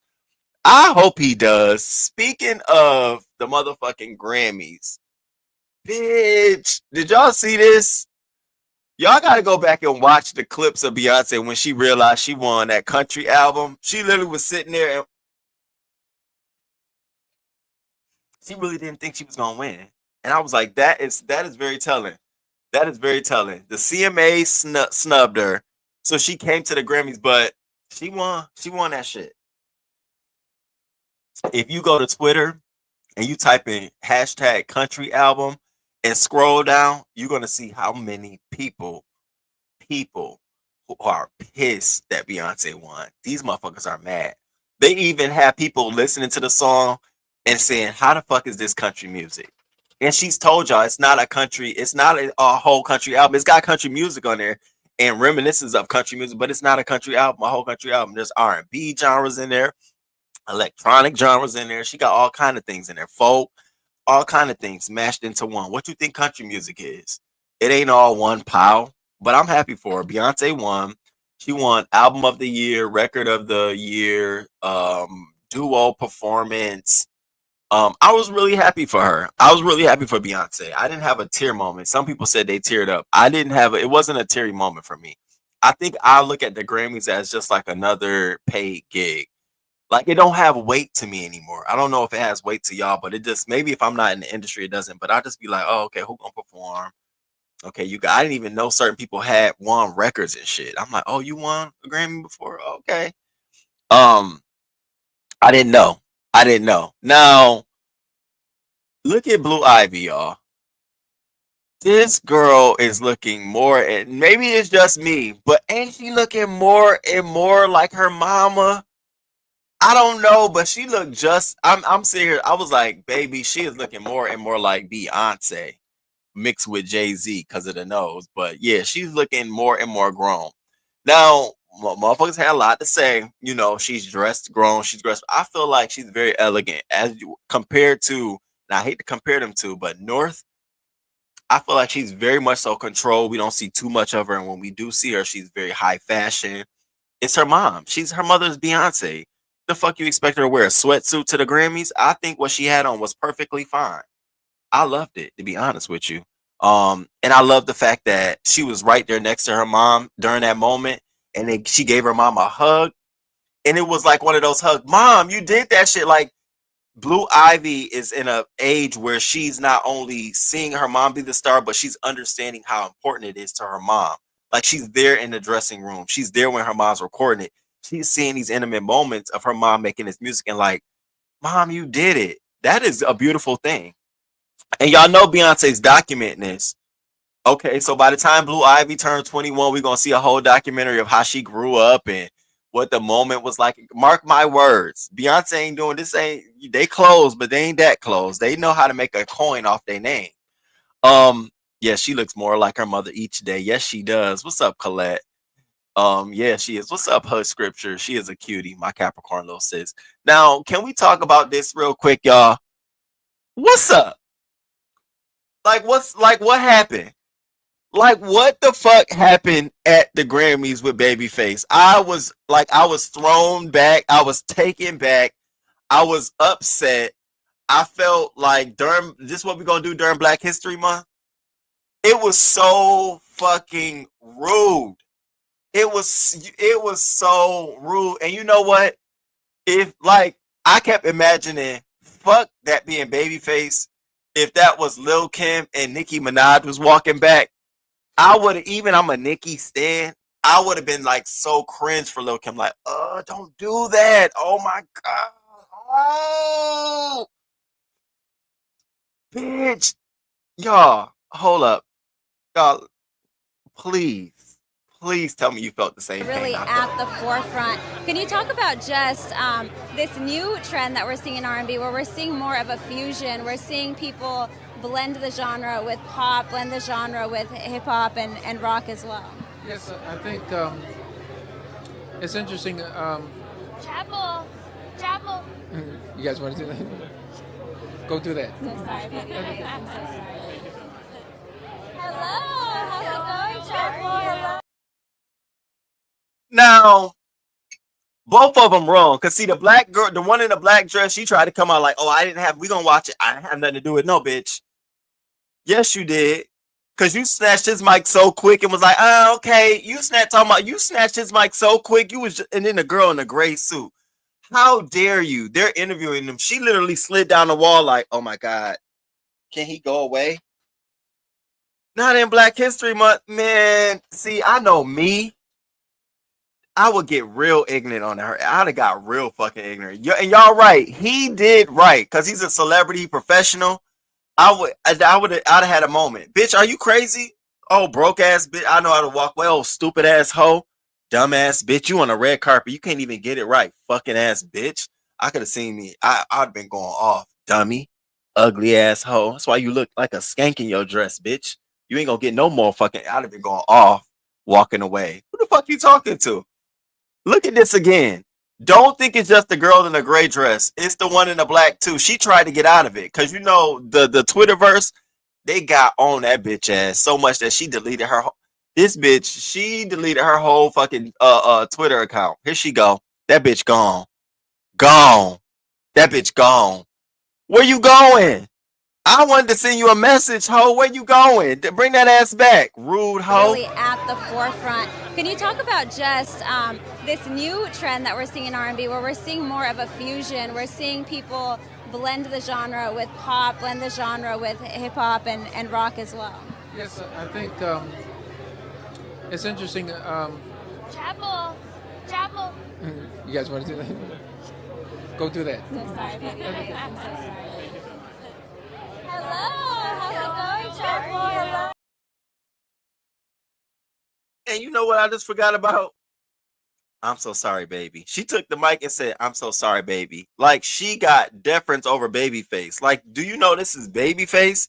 I'm so sorry, baby. That's something you say to somebody that's like beneath you. You know what I'm saying? Like, oh, I'm so sorry, baby. Thank you. You know, you get out the car to get the keys to the valet and they fall on the ground. Oh, I'm so sorry, baby. I'm sorry. You know what I'm saying? Somebody bringing your groceries to the car and you ain't unlocked the doors yet and they just pull it. Oh, I'm so sorry, baby. I felt all kind of ways. I said, yeah, you better than me, Babyface, because I definitely would have shroom mushed that damn bitch face. I would have had, fuck your problem is, bitch. What's wrong with you? What's wrong with you? Now, so of course they had to clean it up because at this point, y'all, during the Grammys, the whole motherfucking Twitterverse was eating their ass. Who that bitch is? What the fuck? So they nervous at this point. Now check out the cleanup. It always be the cleanup for me. Check this shit out. I'm a big Babyface fan, and as are we all, and so I just wanted to say that I really apologize But thank you so much for having me, you guys. It's been great. Thank you so much, Krista. Yeah. It's been great having you on here. And you know, one thing. Oh, as I pull the mic up, as I was gonna say, on these carpets, wild things sometimes happen that are out of our control. We've got, you know, directors in our ears telling us to wrap it up. Oftentimes we want to continue those conversations. I really still want to hear Babyface's answer about women in R&B progressing. You know, we talked to him last year about it, and he had beautiful responses to it. Looking forward to interviewing him in the future. He is also, again, one of my favorites. Created a lot of great music for some of my favorite artists as well. A true legend. It's unfortunate that I was involved. A part of that. I should have done more to stop it, but it is. I'm very happy. Not, she said, bitch. You on your own on this one. And it was unfortunate, but also these things happen. A lot of times we're not having live shows, so you know I don't want to say it's infrequent, but it does happen sometimes. And there's so much craziness on the carpet that sometimes you know things happen. But we love Babyface. We love Krista. We love our little trio that we've had today, and we've loved talking to you guys. It's been one of my most fun times. Sis in the black is not buying it. She said, Krista, you messed up. Girl. Thank you for joining us on that chat. Go ahead and Krista died on that sword alone. Ciao. You saw the bullshit all over her face? Yeah, and I really wanted to hear from him. No, you didn't. And you went down like this. And then the other one over talking about something. Yeah, I'm so mad I was in that moment. But you took the mic and said, I'm sorry, baby.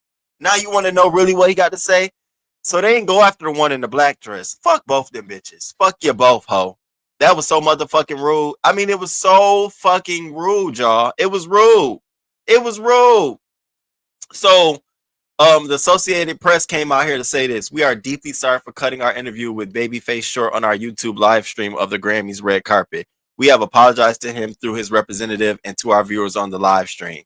Babyface says the best part of the night was reconnecting with old friends, meeting new artists, and feeling all the love in the room. That's what I'll remember.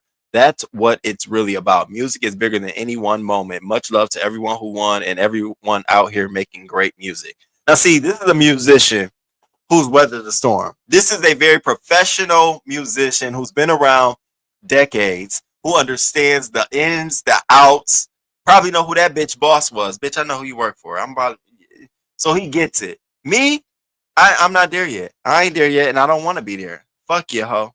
That was rude. I hope she don't never get no red carpet interview again. And if she does, I hope they keep that bitch taped to the side. No, you stay right there. You stay right there. Stay your ass right there.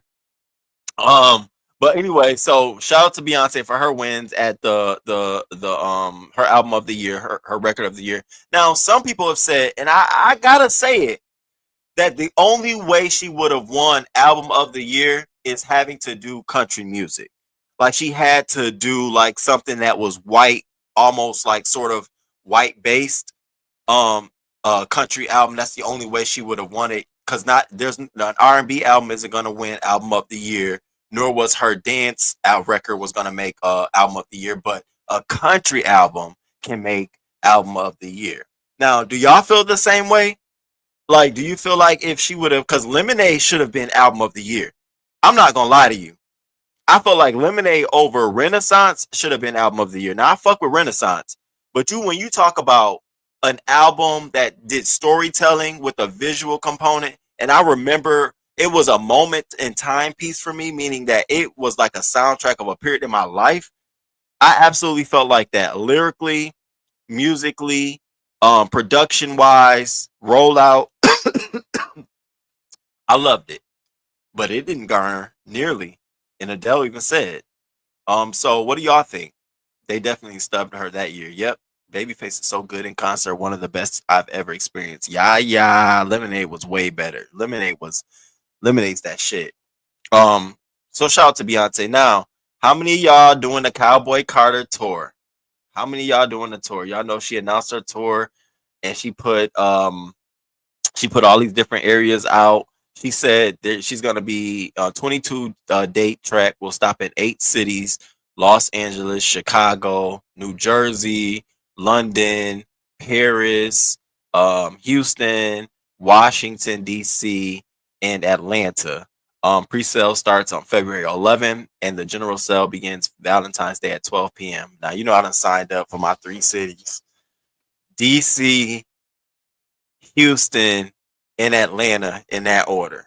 Um, so hell yeah, I'm going. Now this one I can't fucking miss. I'm so sick of missing her shit. I'm so sick of missing it. So I will definitely be there. I don't, so they are upset about that Grammy. I'm gonna try for the DC show. Lemonade was way better. With what's happening in the world, Beyonce ticket price will be the equivalent of a dozen of eggs. She know what she doing, putting it out during refund tax time. She know what she doing. Kanye West, he had his woman out there dressed. I just covered her all the way up. Like, ugh. He had his woman out there dressed naked on the red carpet. People were saying that she got kicked out. They got kicked out, but they didn't. They actually just showed up on the red carpet and left. I at this point, I'm just over it all. Like, I mean, I don't care. It's not interesting enough to me. Like, what is the antics for? I could see if she spoke, but the fact that she does all of this and she's silent, and we gotta wait for an article to come out to hear her opinions and values on this, it's weird to me. Like, bitch, are you mute? I would love to see her have come on the red carpet and said something, or maybe it's because I don't see her being an individual, and it looked like she's tied to his neck and his leg and his dick, so it seems very controlled, and something about her looking very controlled by his side, given his history and his antics, bothers me. So I'm just like, what the fuck is going on here? So I'm not in. I just like, let it go, Kanye. Please let it go. Let it the fuck go. Y'all. So remember I was telling y'all about, Trump done put all these executive orders out. Now they got rid of the holidays, so they got rid of the holidays. So some of them holidays, y'all, and I'm just sitting here looking like this shit is crazy. So these are some of the holidays that they're pausing right now. Martin Luther King birthday, Black History Month, Women's History Month, Holocaust Day and Days of Remembrance, Asian American Pacific Islander Heritage Month, Pride Month, Juneteenth, Women's Equality Day, National Hispanic Heritage Month, National Disability Employment Awareness Month, National American Indian Heritage Month. I said, what the fuck? Now this is just the Pentagon. This is just the Pentagon, but this is at the direction of the DEI shit that Trump is rolling back. So because they did it, other agencies are saying, well, shit, we better double back on it too, because we don't want to be caught up in that shit too. It to me, it's becoming more obvious than none that this is about really erasing any protections, any representations, any advocating of minorities or equality, any of that, inclusion. Like, what the fuck? How has that bothered anybody in the war celebrating National Women's Day? What the fuck? Are we crazy? Because without a woman, y'all niggas wouldn't be over there fighting, being able to have to fucking fight. We be forgetting that shit. Dummies. Anyway, so we got a new executive order. President Donald Trump signs executive order banning transgender athletes from competing in women's sports. Now, listen, I done said this on my show before. I'll say it again. If you don't side with me, I don't give a damn. I agree with this, as well as I agree with the other side, that I don't think that trans women should be competing in sports with biological women, or what they call created in sex women. I agree with that. I do, until I can see science or some studies, and I'm talking about studies where I see it actually happening, that women and trans women have competed, and the biological makeup, DNA of that trans woman is equal to the woman, then no. I said this before. Weight need to be the same. Muscle mass needs to be the same. Hell, testosterone to estrogen levels need to be the same. And if I don't see that, then I don't think it's the same playing field. That's just me. And I say the same thing about trans men. I don't want to be playing, and I'm a gay male, but I don't think that trans men should be playing in sports with biological or created in sex men. I'm a gay man, and I'm saying that for a lot of different things. The biological makeup of a trans man is still that of a woman. And the biological makeup of a male is that of a male competing in a sport. To me, the different the the other surface level stuff goes out the way, and I'm looking at safety. I'm looking at liabilities. I'm looking at risk. Not only risk from somebody getting hurt, but from somebody getting sued from inflicting damages when they thought it was just a regular sport. So for me right now, I'm not there. And I told you I'm a conservative traditional gay. I'm one of them. You know, I be with you till I'm not. That's just how I feel. And I say that because no, I don't want my daughter 5 years old, 6 years old, 7 years old, coming home telling me she got tackled. That's how I feel. I'm not changing how I feel. That's how I feel. And I still respect my trans women.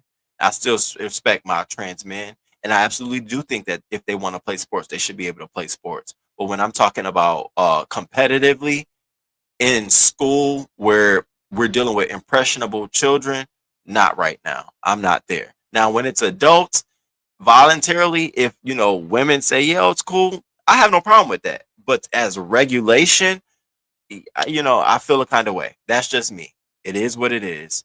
So I saw that and I said, here we go. Here we go. Do I think this is a policy where Trump does need to leave it to states? I do. I feel like when you start, it's one thing to discriminate on a group of people based on their sex, race, and thing. But when you start getting into they can't play in that sport or they can't go to that school, to me, I think you're starting to muddy the waters. You say you want government to be decentralized and you want government to be less government is better for the GDP. But then when you start controlling all of this stuff, to me, I feel like, that should be something that states should be able to do. States are also being able to decide whether they want bathrooms in their schools. So why not make this a policy of the states and then let them determine how they want to play it? To me, I think that when you do that, it allows for the most robust piece of legislation to come to the forefront. Because you got all these states working on how do we make this happen versus just one government saying this is what we want. No, well, while I might not agree with it, there might be a way for us to do this across the board.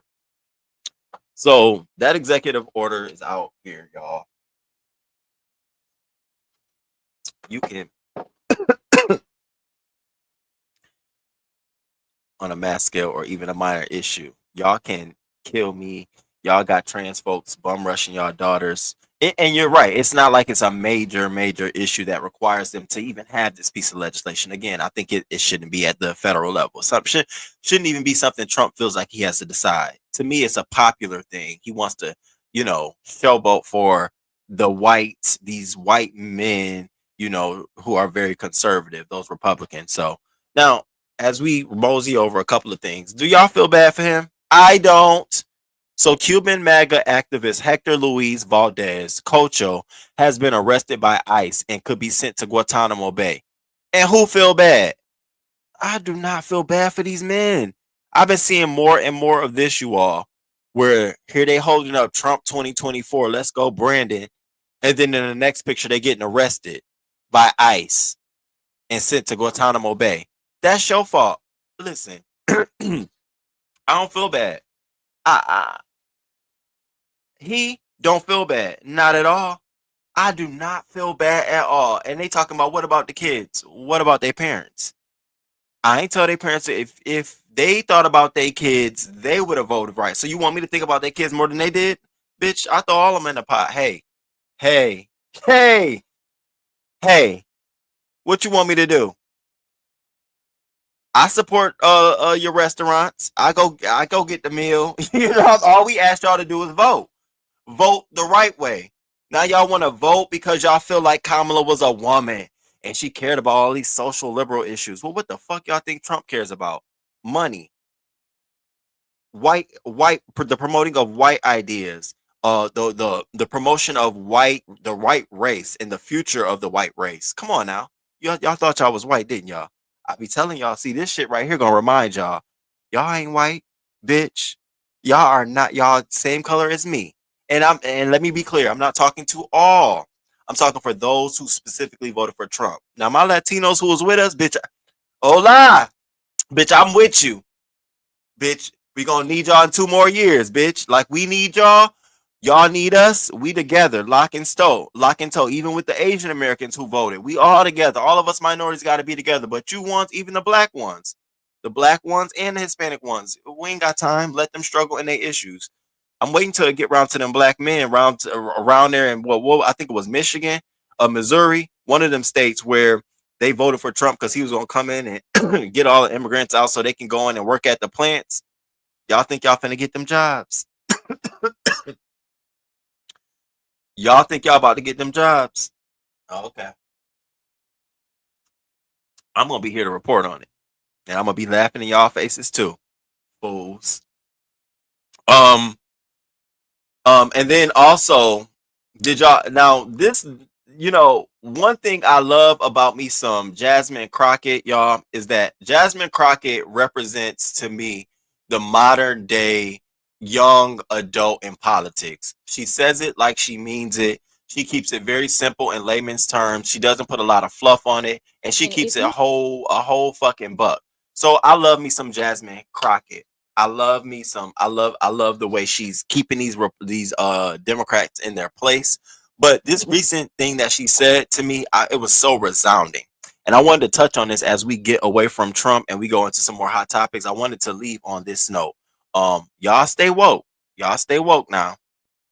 What you got to tell us? Concerned when the white tears. Listen, if you are competent, you are not concerned. When I walk into Congress every single day, you know why I don't feel a way and why you can't make me doubt who I am is because I know that I had to work 10 times as hard as they did just to get into the seat. When you look and you compare me to Marjorie Taylor Greene or me to Lauren Boebert, there is no comparison. And that is the life that we have always lived. So the only people that are crying are the mediocre white boys that have been beaten out by people that historically have had to work so much harder. This is why they don't want us to have education. This is why they are trying to literally say we won't fund the HBCUs, because they know that if they've already gone after affirmative action and they're saying, you know what, don't allow them to come into, say, these PWIs, as we call them, don't allow them to come into these institutions. We know why they created the HBCUs in the first place.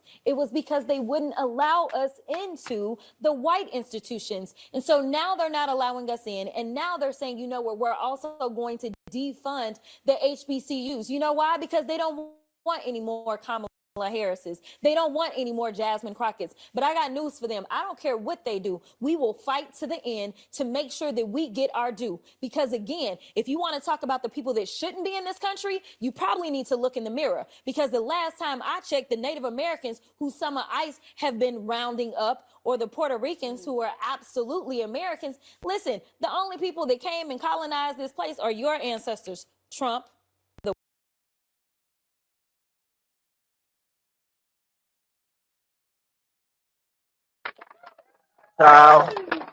Child, talk that shit. Talk that shit.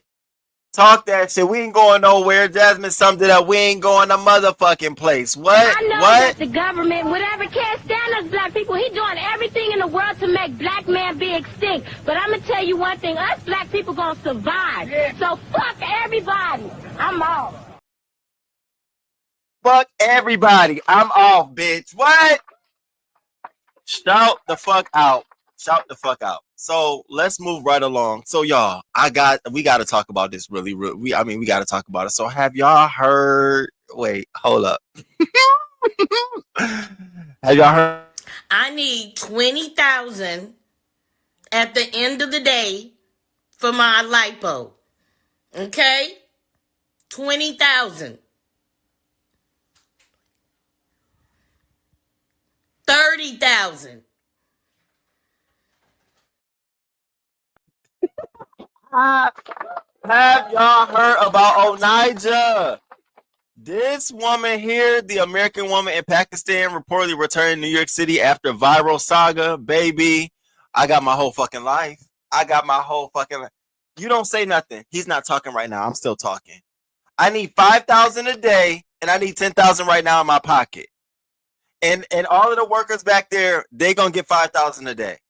and we're not going. We're gonna close all of this down. Y'all no longer gonna have this, bitch. I love. And somebody saying what happened. Okay, so we're gonna get into this, right? So this woman flies to Pakistan to meet and marry a teenager, demands $100,000 from the government after the teen's parents objected. So she's 33, right? Onija Andrew Robinson. She was seen. Here's the thing. I ain't gotta read it, bitch. So she flies because she was online chatting with this dude, 19-year-old boy in Pakistan. Flies to Pakistan, told her family here that she was just going on a vacation. Now, she told her son she was going on a vacation to meet this man, thinking the man was older, not 19. Goes over there. He's 19. The family like, this bitch, oh, no, baby, no. Not only do they say no, the family moves. They moved up out their little house, right? The whole family. So she had been there for months just camping outside the house and shit because she ain't had no way back. So then she finally calls a press conference. She got mustered up a press conference and basically told them, we gonna clean the city up. I'm married. That is my husband. I'm carrying his baby. What baby, bitch? What? Bitch, y'all got to see the press conference. See, when I tell y'all I was gagging, I was crying. I said, I cannot continue to do this kind of stuff. I don't have to do this kind of stuff. Let me see which y'all got to see Onija. That's her name. That's her name, Onija. Baby.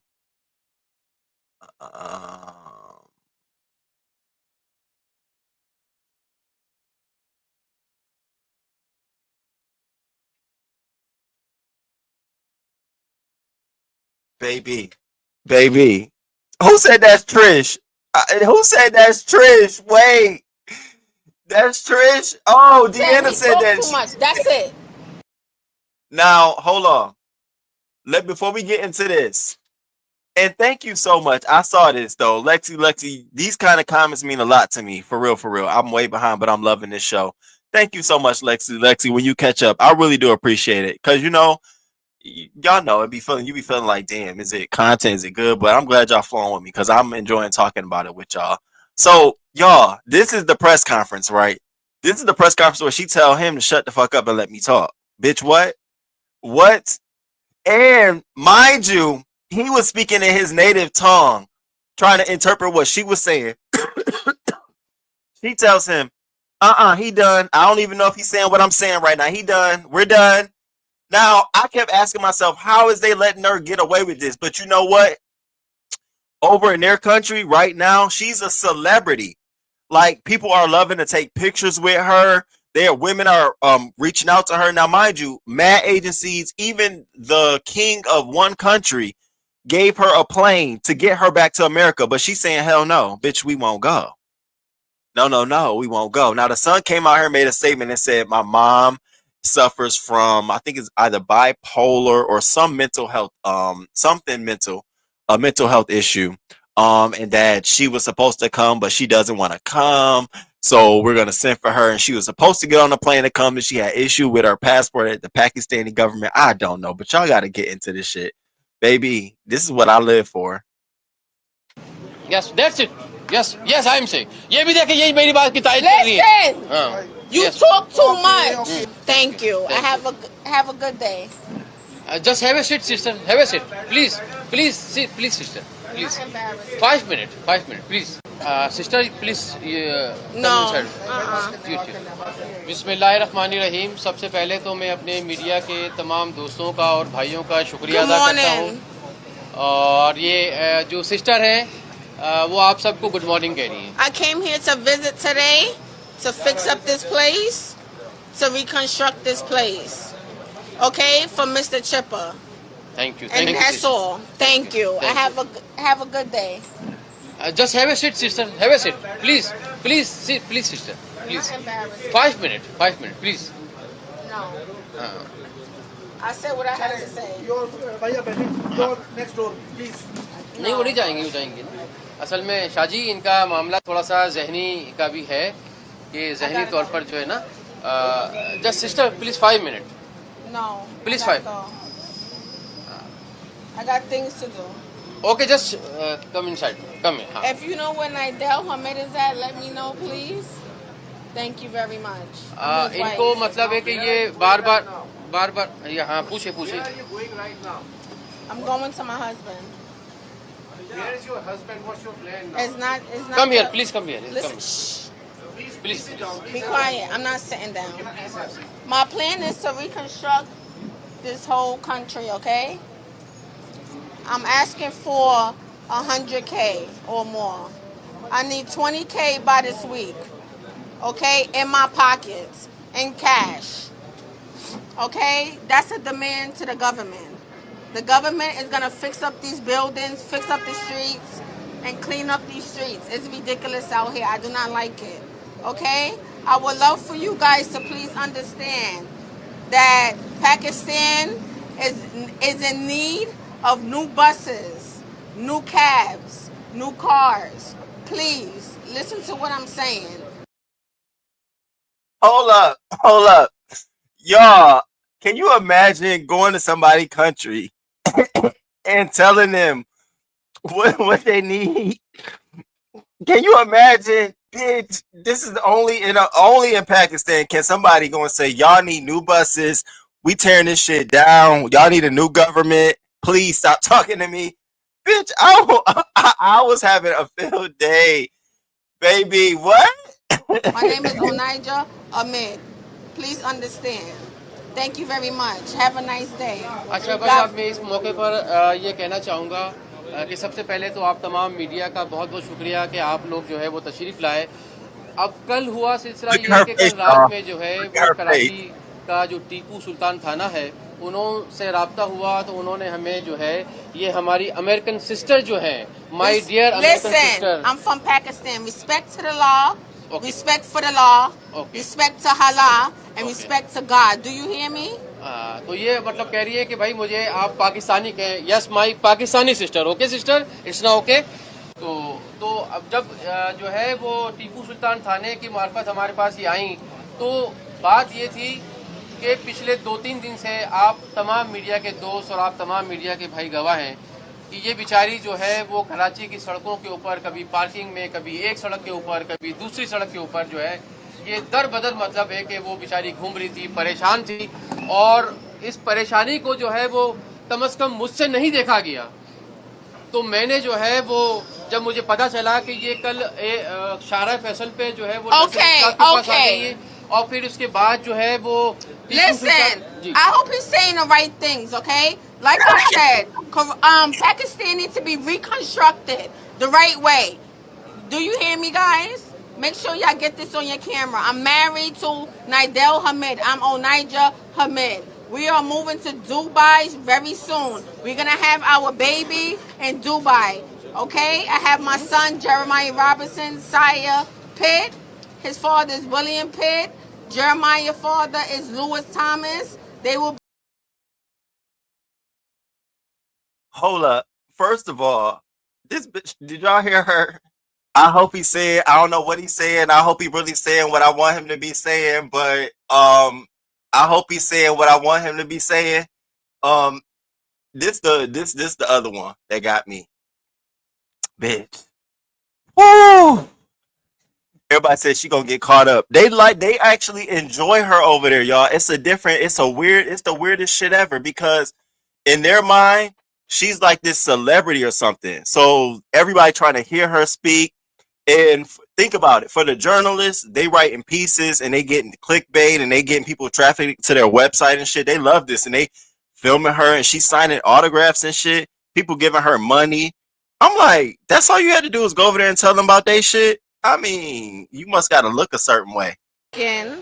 Unless y'all giving me land and 2,000 or more every week. You hear me? Yeah. I'm getting my Pakistani passport and Pakistani ID. I'm getting it. Do y'all agree? Mind your business. What? Talk. I'm getting one. Do you have one? I have Pakistani passport. Oh, you do? Okay, good. Listen. I don't live here. I'm chilling. It's none of your business. Now go home. Here. Take it. What are you doing here? Take it. Not your place. If you haven't find him, what's your Back plan? that up. No, please. ये भाई, ये Biden की बेटी है. And land. She wants Pakistan government to give her $3,000 a week, right? Is it correct? What's your name? What's your name? What's your name? What's your name? Just one answer. What's your name? Tell him about how you get his address.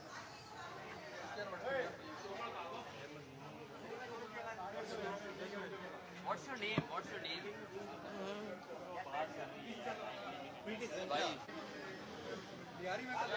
He said you are very well woman. You are a decent woman.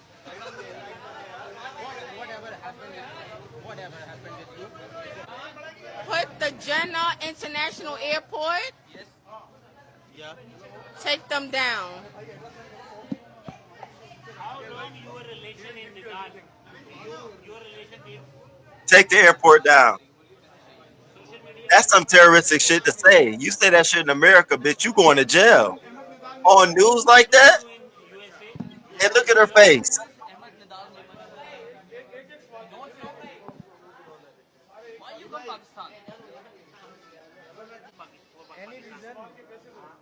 Bitch, that's a meme right there. That face right there.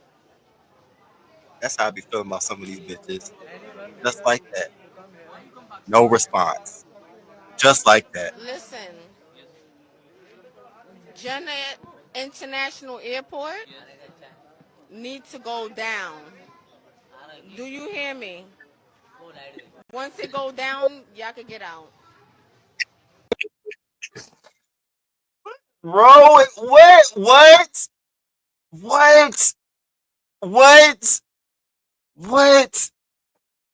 Now, there's so many other videos out about this woman.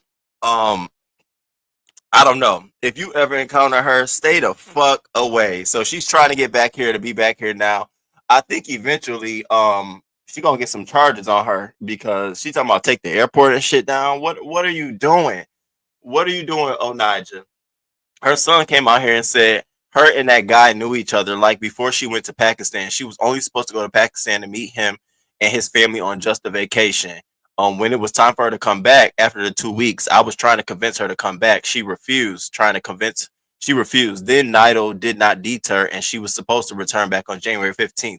When Nido had booked her ticket, I'm trying to help her as her son to come back to the U.S. The news and people, they are all making fun of her and showing her personal private IDs without permission. Oh, child. The son out here trying to clean it up for his mom, and she out here, I want my land. Land. $5,000 a day and $20,000 in my pocket. What she say? Take it down. What? You got some kind of mental problem. Now we got to talk about somebody else with a mental problem. And y'all hit that like button for me though. Give me some love. Trying to get back in the algorithm. So while I've been gone, there's been some other female in politics that I have taken such a fascination with. And I don't know if y'all have heard. Have y'all heard about Tiffany Henyard, Mayor Tiffany Henyard? Bitch. This right here is a story y'all should be following. If you ain't following it, it is so motherfucking juicy. This is so juicy, y'all. This story right here is juicy. So Tiffany Henyard is the mayor of Dalton, Illinois, and she's also the supervisor of Thornton Township. Now, Dalton sits in Thornton Township, right? So she's called the super mayor. She's the supervisor and the mayor. So she has a big budget. Over the 2 years she's been mayor of Dalton, they went from having a $6 million surplus to having a $4 million deficit. She's charged personal stuff off Amazon, Wayfair. She's bought tickets to stuff off the credit card. She's fired old employees of Dalton that went against her. She took a flight to Vegas with another board of trustee member, and one of her assistants got sexually assaulted by that person. The girl went to go tell on him, and she ended up fired. this woman, they have about 22 police officers in Dalton, Illinois, right? She has about 10 of them on detail escort for her throughout the city. So much that back, I think it was in 2021 or 2022, a child was shot and killed during like a drive-by, and it took the police a long time to get there because half the force was on detail with this bitch. So the family sued Dalton, and Dalton owes them like $100-something million. They don't have it to pay. So the mayor is now in a lot of hot shit. The Dalton the trustees don't want her. Man, I've been watching this shit. She been doing all kind of shit. Then she feels so about it that she stopped paying her landlord. Mind you, she don't own. She's renting. Stop paying the landlord for about 4-something months to this day. Ain't pay him, right? About to get evicted. What mayor y'all know is getting evicted? Said her boyfriend lived there. My name ain't on the lease, so she got to take it up with the boyfriend. Mind you, her name was on the lease, but it's the shit she say. Then for any businesses that did not vote for her, like, and they had a liquor license, she didn't renew it. So businesses that have been there for 15-something years. I used to live in Chicago. I know all about Dalton. I had my best friend, mama, and them from Dalton. Sibley, all out there. Dalton is my area. I know about it. I used to go out to Dalton. Dalton was the stop on the damn interstate right before you got to Ghetto. I didn't mean to say it. God damn, Black History Month till you got to King Drive, child. Woo! And so all of this shit going on, they been losing money because they can't sell liquor. So the judge told her a couple Thursdays ago, sign these liquor license, bitch. Sign them. And I don't want to hear about this shit. And if you don't sign them, I'm going to hold your ass in contempt. Friday came, she didn't sign them. The people had to go to court and tell the judge. The judge hauled her ass in there. And she said, well, I'll sign them now. He said, I'm going to hold you in contempt still.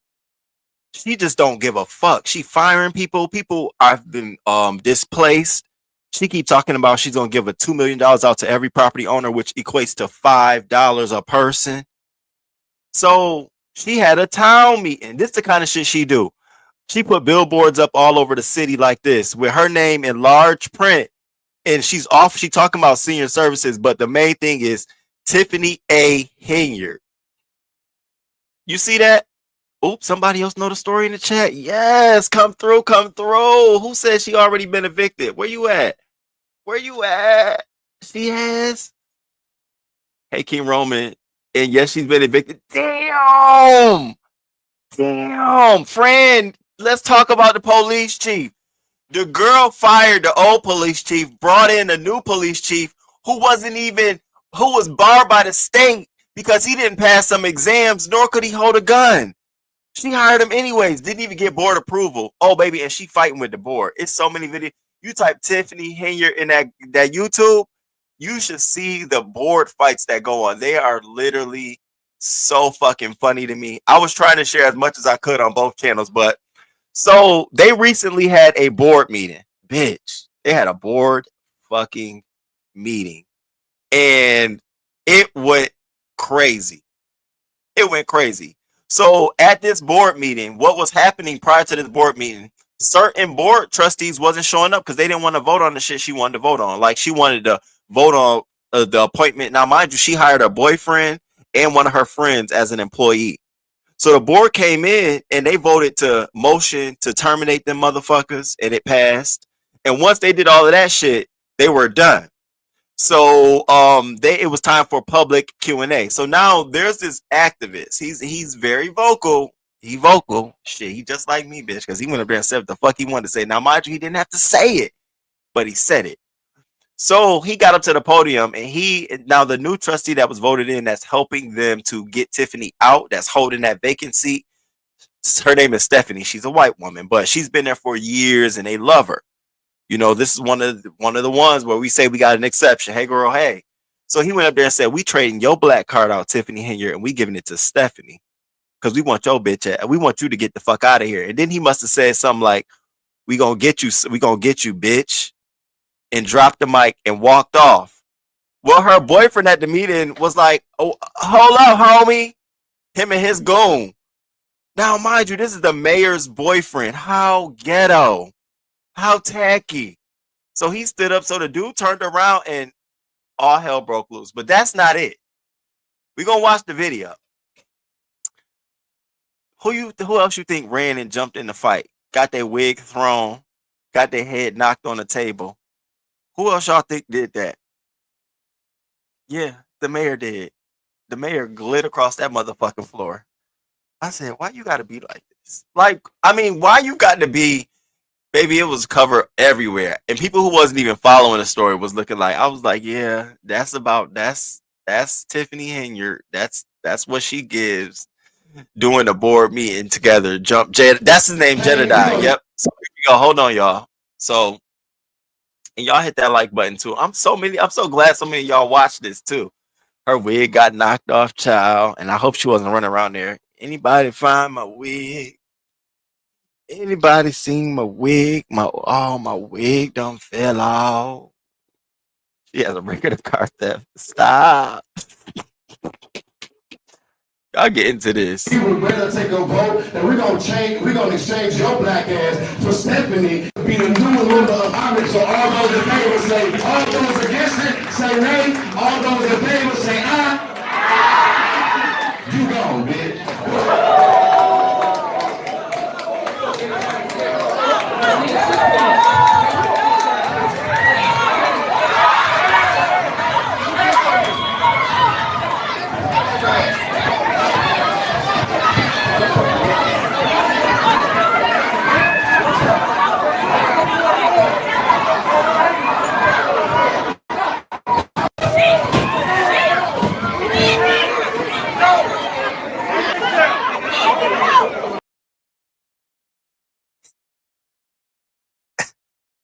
At a board meeting.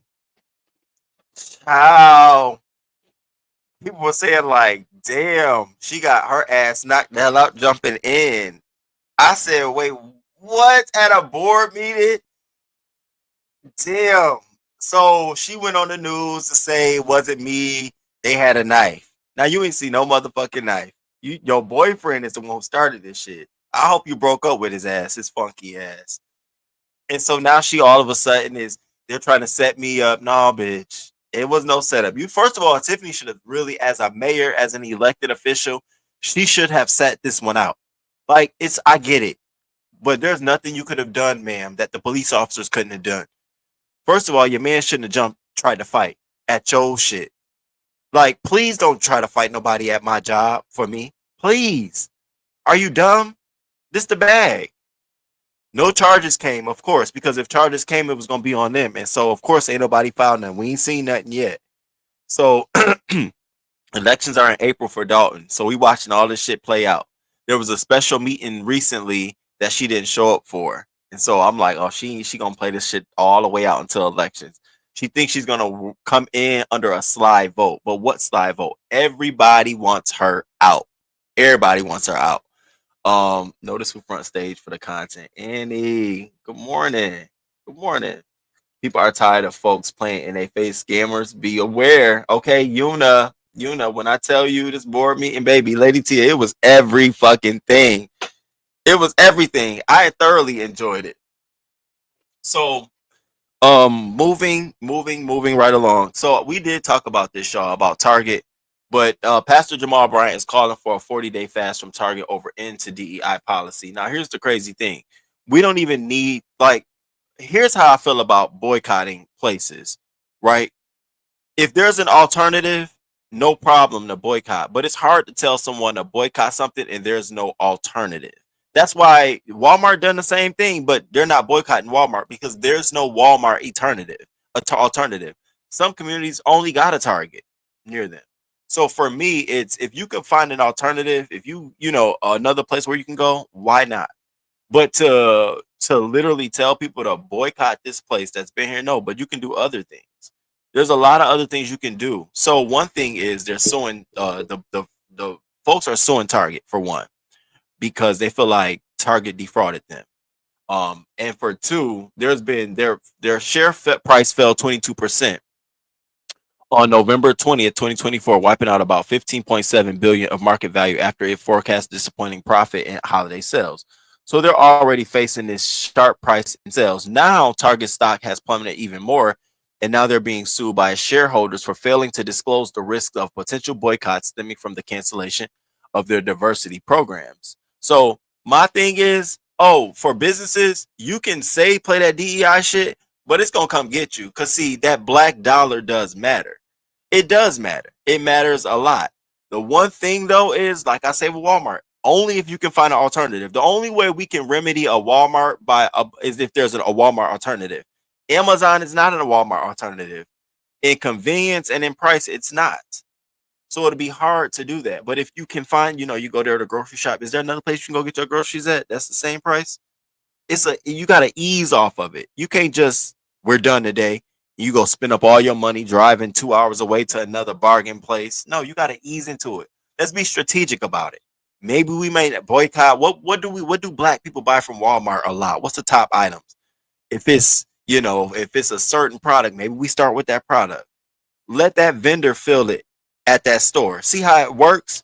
Now the vendor know you can't put it over there because they ain't gonna buy that from Walmart stores. What's a black product that we buy there a lot? You gotta phase it in because they're too big unless there's an alternative. And that's been my thing to this. Like, yeah, it's hard to tell people to boycott Target. It's gonna be hard to tell me to boycott Target. I'm primarily talking about my damn self, to be honest with you. It's gonna be a little hard because of convenience and because of literally because of convenience. My dog place is right there, the grocery store right there, Target right there, everything is right there. I just go and hit it all and go. Now, if I can find an alternative at the grocery store where I don't gotta go in Target, yeah. For example, paper towels, and I started buying that at the grocery store. I never buy toilet paper, paper towels, paper plates, and shit at the grocery store. But I said, you know what? I ain't gonna go to Target. I'm gonna get them here. Now, I notice a difference. It costs a little more. That's what I'm saying. We gotta be strategic about it. And I gotta start going to Dollar General, the yellow one. What is the yellow store? Dollar General or Family Dollar? Whatever one is the yellow one. That's where I gotta start going because though they're cleaner to me and they hold better brands of products. So I'm gonna start going there too, so I can, because those are more they'll go in the communities. I like stores that are going to communities. So yeah, do what you got to do to Target, but don't feel like you're compelled to do anything, out the norm. Let's talk about it. Let's talk about it. Cause see, y'all ain't gonna like what I got to say about this one right here. Yellow and black Dollar General, red and white Family Dollar. Okay, yeah, Dollar General. What's the green one? The green one is Family Dollar, Dollar General. The Dollar Tree. That's what it's called. The green one is the Dollar Tree. So y'all letting Dank Moss get in the back of y'all car if you had an Uber and you pulled up? Let's be real. Come on now. Let's talk about it. If you driving an Uber and a Lyft and Dank got out and what you doing? What are you doing? Since everybody want to be righteous and shit, everybody want to, oh, that was so wrong. Oh, they shouldn't have did that. I was the only one like, huh. Now look, listen to me. I ain't want to discriminate. I ain't want to do all of that. But I know, bitch, I got to use my, no.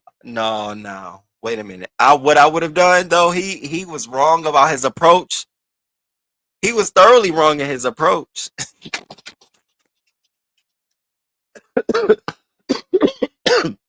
That man locked his doors and said, my tires. She said, what about your tires? She said, I mean, what's wrong with your tire? What's going to happen? I can fit it. I did it before. He was like, I mean, I don't know about any of that. I don't know about none of that. I'd have sat right there with her. We'd have both contacted Uber and we'd have got you an Uber XL. I'd have said, can you cancel this and switch it to an Uber XL? But as a driver, you should have the right to be able to say, hey, the risk and the liability to my car outweighs the job at this point. Like, it's gonna cost me more to I don't know. She should have been in the XL. I'm not gonna lie. And I would have been I'm not finna, ain't no discriminate. It could have been black, white, could have been gay, old. I gotta be honest. I gotta be honest.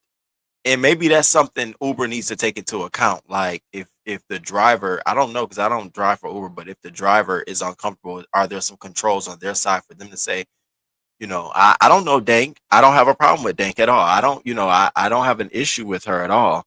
But I'm just keeping it real. I know me. Hell motherfucking no. The fuck? I was looking at, remember when Bree used to get in her car? That motherfucker. So that to me alone puts an image in my mind. Like if you doing that and you in the driver's seat, I can only imagine you in the back seat. Whereas the room is even much more limited. And he had a small car. Did y'all see that? The man had a small fucking car. So not only would we have done that, I'd have had to push my seat back. I would have had to make sure the seatbelt buckled to the other one versus the one. It's a lot of different things. The liability, I don't know. But I felt his pain and I said, well, I don't know what he gonna do. But now she's suing. Detroit rapper sues Lyft after driver allegedly told her she wouldn't fit in car because of her weight. And they've come out here, her and her attorneys, they've come out here suing for damages such as stress, humiliation, embarrassment, outrage, mental anguish. See, here's the thing. You eliminate stress, humiliation, embarrassment as you say, I am so sorry, ma'am. I'm reaching out to Uber right now to see if we can get another car out here right to you as soon as possible because I know, because I'm uncomfortable and I don't feel safe driving my car, with you as a passenger. Figure it out. Put it in Chat GPT and ask them to nicen this shit up. Maybe you need to write your little script and put it on the side. In a nice way, though. Sweetheart, I would love to take you, but I'm right now, as you wait, I'm reaching out to Uber to see if I can get you an XL to come pull up at the spot and get you. So stay right there, sweetheart. What's the problem? I'm having issues with my car, and I don't want to get you in a car, then we get somewhere and it stops. So just wait 1 second. There's a lot of shit you could do. Customer service is supposed to kick in just like that. Bitch, you could have got a tip. But to say all of that, it lets you know that he was really coming from a place of shock that he didn't even have enough time to nicen that shit up. And so that's why she's claiming now all of a sudden that what is it? Where's she at? She's suing for damages, stress, humiliation, embarrassment, outrage, mental anguish, fear, and mortification, emotional, economic, and non-economic damages. Child.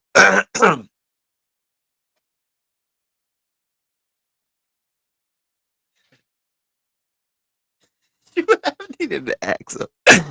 She fell on the stage too. Please, I don't want to go. Letitia, thank you so much for becoming a new member. I appreciate it. I appreciate it. Blackberry, you too, and Shani and Church. Thank y'all so much for becoming new members. I appreciate it. Yes, not lock the doors. Right. Locking the doors, I can see how you got sued. You know what I'm saying? But and then, you have to approach it the nicest way. Now, see, if she was, yeah, I don't know. That's how I feel. I can't take it back. That's how I feel. I definitely would have been like, if you're uncomfortable, I can't change how a person feels uncomfortable in their car. You can either try it or you can't, or you won't. You know what I'm saying? Like if I'm picking up somebody or something and they got the Ku Klux Klan outfit on, you damn right. I'm going to be like, whoa. So there's some level of discretion that needs to come in play where you got to be like, wait a minute, I can't, So I looked at this like, you got to be shitting me, bitch. Hell, we both would have been mad. I'd have sat right here and waited with you. I'd have got out the car and waited with you for sure. But you wouldn't have known I had a problem with the weight. It'd have been something else. Girl, you see that tire right there? That shit been wobbling. I am not about to keep wall driving. Let's sit right here and wait for something to come. I'd have had my hood up and everything. It's smoking. Come on, let's wait. I'll get you another car. Okay, I'd have had the front seat down. What's wrong? The seat keep flopping back. That's why I don't want no passengers in the back. So we just gonna get another Uber XL. I'm sorry. You cool with that? Oh yeah, I'm good. We wouldn't have been here. We wouldn't have been here. All right, let's move along.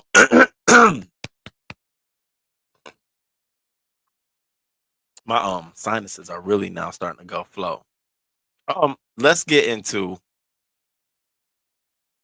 Let's just skim over this though, because it ain't even. I don't want to do it that long. But Wendy Williams, y'all, it just boggles my mind that she has to go through this much to go see her daddy. So she went on this rant. She want to go see her dad. She afraid that they're not gonna let her go see her dad. Finally, the judge approved for her to go see her dad.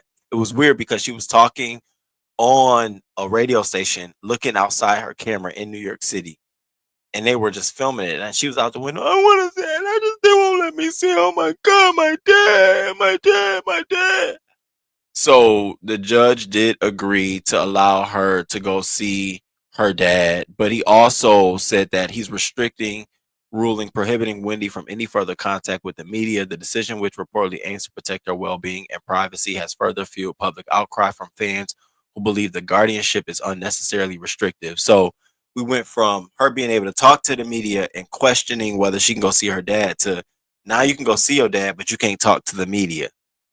And so when she was talking to the media, and I got to be honest, that Breakfast Club interview was very cringe. See, I'm a Wendy Williams fan, so I can tell the difference in Wendy Williams. A lot of people try to hide that shit. I'm not going to hide that shit for y'all. It's definitely, you can tell. He would ask her questions and she would try her hardest to keep it a buck, but you can tell she would not be able to remember, or she would either I can't talk about that as the distractor, and her cousin, her niece, would step in and for the answer. Is something going on there? Do I think it's to the point of a guardianship? I don't know. But I don't feel comfortable with shit like you can't talk to the media. Like, that to me becomes like, are we in prison? Like, what's going on? I think there needs to be she's a public figure. She's been in the media for a long time. It's reminding me of Britney Spears, who, by the way, gave Whitney her conservatorship attorney information. And I hope she do something about it. Because it's sad at this point. Do I think Whitney, can she come back to a show? No. Y'all say what y'all want. Nah. Wendy cannot come back to a show. Do I think she would be great at like a short-term producing project? Yes. Like a Christmas special where she's producing it behind the scenes, giving some input, do it like this, do it like that. Yes. Do I think she's the talent? I don't think she's the talent full-time in a regular capacity. I think she's a short-term gig capacity right now because her thoughts they're not together. They're not correlating at all. They're everywhere. It was hard to listen to her, and Charlamagne and Envy, they tried to clear it up. And you're talking perfect right now. Like, people will say that, but there's some things you can't say. Nah, nigga. You just asked her that and she jumped way over to here. I'm still hanging on to the question. I ain't finna lie for y'all. Nah. So Wendy, I wish you the best, baby. I just want you to get healthy. And when you're ready to talk, come talk to us. I wish you was good with social media or something where we could just talk to you directly, but we're not at that point. So much love to Wendy Williams. And finally, y'all, we got to talk about Diddy. Baby, Diddy is just this man right here is just freaky. Diddy's freaky. Like, I've learned so much about Diddy and his ways and shit that he does. Like, Diddy is freaky. So Diddy was rushed to the hospital the other day for his knee. Child, the way they had it rushed, I'm thinking, oh, he done tried to kill him. First thing I said was, oh, he trying to kill himself? Diddy? Damn, Diddy did it. But no, he had some knee issue. He has a history of knee problems. He had a knee replacement, all of this shit. So finally, he was rushed. Child, he was rushed there for 2 hours, and they brought his ass back to the cell. It wasn't even a big deal. I could imagine him saying, oh, it was so much pain. I can't be in the bed. Tell them I need a special bed. No, nigga. You going back. You going straight back to the bed you was in. So he was back. But what came out recently is that there's 2 new women who are been added to his federal indictment case. And, they're still investigating all the way up to his case in May 5th, 2025. So there's 2 new women. This is 2004. So right now, the indictment covers 2008 when his relationship started with Cassie and beyond. Well, this new indictment starts at 2004, including 2 new women now. And one they're calling the first victim Cassie, and the second 2 is going to be victim 2 and victim 3. And I always said this whole federal indictment kicked off with Cassie case, and they had been and been investigating him for Cassie case. They said, Cassie, go do your lawsuit before we drop this shit. And she did it, and now we're here. And so these two new cases for Diddy are alleging that the disgraced music mogul was previously charged with racketeering, conspiracy, and transportation to engage in prostitution of a former long-term girlfriend who was identified as the indictment victim 1. Well, the new superseding indictment alleges the crimes extended to 2 additional women, also charging Combs with the sex trafficking of victim 1. So now they got 2 more women, and they're saying that this adds 20 more years to his sentence if he's indicted and convicted. 20 more years, which is a life sentence for Diddy. The 2 new allegations also add that he dangled one of them off of a balcony. I'm like, what was going on? What was going on, Diddy? So dangled the women over a balcony. The investigation is still going on. They went from all of this being alleged freak offs to one of the victims, 2 or 3, but also just him and another female victim. So one of the incidents was just him and that female victim, where they are alleging that there was some sexual abuse, sexual assault going on, coercion of his behavior. Now it gets a little muddy here too. And Diddy attorney responds, the latest indictment contains no new offenses. The prosecution's theory remains flawed. The government has added the ridiculous theory that 2 of Mr. Combs' former girlfriends were not girlfriends at all, but were prostitutes. Mr. Combs is as committed as ever to fighting these charges and winning at trial. Who do y'all think the 2 women are? Like, I wanted to say Kim Porter, but I said, could they use Kim Porter? Was she ever involved when they originally picked this case up? And if not, then she wouldn't be used. But what other 2 former girlfriends do you think these 2 women are? I can't wait till that comes out, because I would love to know who the other 2 women are. Good morning, Linda G. Focus Law. Everybody say that. So let me be quiet. You got to chill. But yet they didn't report it back then. LaKendra, it's some shit. It's some shit. This man's sitting in some shit. Now, he also had a legal victory in court, because he was able to get the judge to rule that the male who filed a lawsuit against him in October, he must prove who he is. So he must come forth with his name. Now, I don't know who that person is. I haven't seen a name come forward, but I will say this. I don't know if y'all heard of Diddy assistant and his assistant coming out here talking about what he was involved with Diddy. And so I started drawing conclusions like this ID, because everybody's dropping these documentaries, right? We know that the lawsuit, the charges against Diddy were in November. The lawsuit against Diddy came in November, right? Then we're starting to get all these documentaries. So Investigation Discovery had this recent documentary, and we got the assistant out here talking about shit, right? So I'm starting to say, is the assistant the one in the lawsuit? Because a lot of what he's saying is matching this lawsuit. So this is the former assistant, right? And he goes on to say that he remember hearing the words, "Prove your loyalty to me, King." He said he forced him to have sex with somebody at one of these events. He alleges he showered with him. When you see the docuseries, his face tells a story of torment. He was really messed up over this. He also talked about his religious beliefs and how Diddy got him despite his convictions.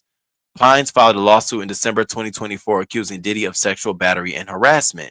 Diddy maintains his innocence. His legal team issued a statement dismissing the accusations. No matter how many lawsuits are filed, it won't change the fact that Mr. Combs has never sexually assaulted or sex trafficked anyone, man or woman. Child. I mean, it's so many people coming out the woodworks when it comes to this Diddy stuff that it is fucking crazy to me. It's starting to make me feel like there's some truth to some of this. Not that I was not doubting it before, but in the masses, I would look at each case by case and say, oh, yeah, that sounds right. No, that don't. Yeah, that don't. But now I'm starting to say there's some level of consistency amongst what's going on here. Something else that came out was another edition claimed when Combs' authority was threatened by employees, witnesses, or anyone else, he was known to react violently. This behavior allegedly included multiple acts of kidnapping, and on one occasion, the indictment says Combs allegedly dangled a victim over an apartment balcony. I could believe shit like that, allegedly. I could believe that. That's his behavior. It sounds like something he would do. So this is still a hot button for Diddy. It's not he's not letting up on it. I'm curious to see what's going on with the male guy. So I think somebody said in the chat that Tasha K, I think it's that lady that Tasha K interviewed. Ooh, December baby, his mama groomed him. Daphne J. 50 Cent baby mama is considered a pro already. Newbie. Hey Newbie, it's good to see you. Hey Newbie. I believe that as well. That's why he did what he did to those women. Yeah, it's a sick thing. Now you know who's trying to get himself out of this, who just filed another motion in court for dismiss? JayZ. JayZ's attorneys are arguing that this key discrepancy is one of many red flags in the lawsuit. His legal team is also pointing out that Buzz B admitted he never personally interviewed Jane Doe before attaching his name to the lawsuit, even though the lawyers previously claimed his firm conducted a rigorous investigation before filing. His attorneys argued that even if Buzz B initially believed the claims, he had a duty to withdraw the case once the inconsistencies became clear. They're seeking sanctions for failing to certify the claims Jane Doe alleges that have actual support. Now, I can finally honestly say that, yes, I don't believe that there's a there between this girl and JayZ. At first I did, but allegedly I don't believe it. I don't believe it. Say all you want. It may be something else out there, but right now, looking at what I'm looking at, and I'm one to call it out, I just don't feel like there's enough weight. The story never added up to me. You went from Rochester to New York City in that period of time. Let me tell y'all something. Ain't nobody who lives in Rochester, New York, picking up the phone and calling somebody and saying, hey, come pick me up from New York City. That's a planned thing. That ain't no emergency thing. That's a planned thing. It ain't no 30-minute or hour ride. That's about a 6 to 7 hour ride. Then your father didn't know. The artist you said you went to see wasn't even in the country. Like, what? Then y'all came out like the attorney talked to him. Come to find out Busby never spoke to you. You just was referred to him. The story wasn't even vetted. So I'm at this point like, but I'm gonna stay tuned. I'm gonna stay tuned. And I'm gonna stay tuned. Let me see if I got.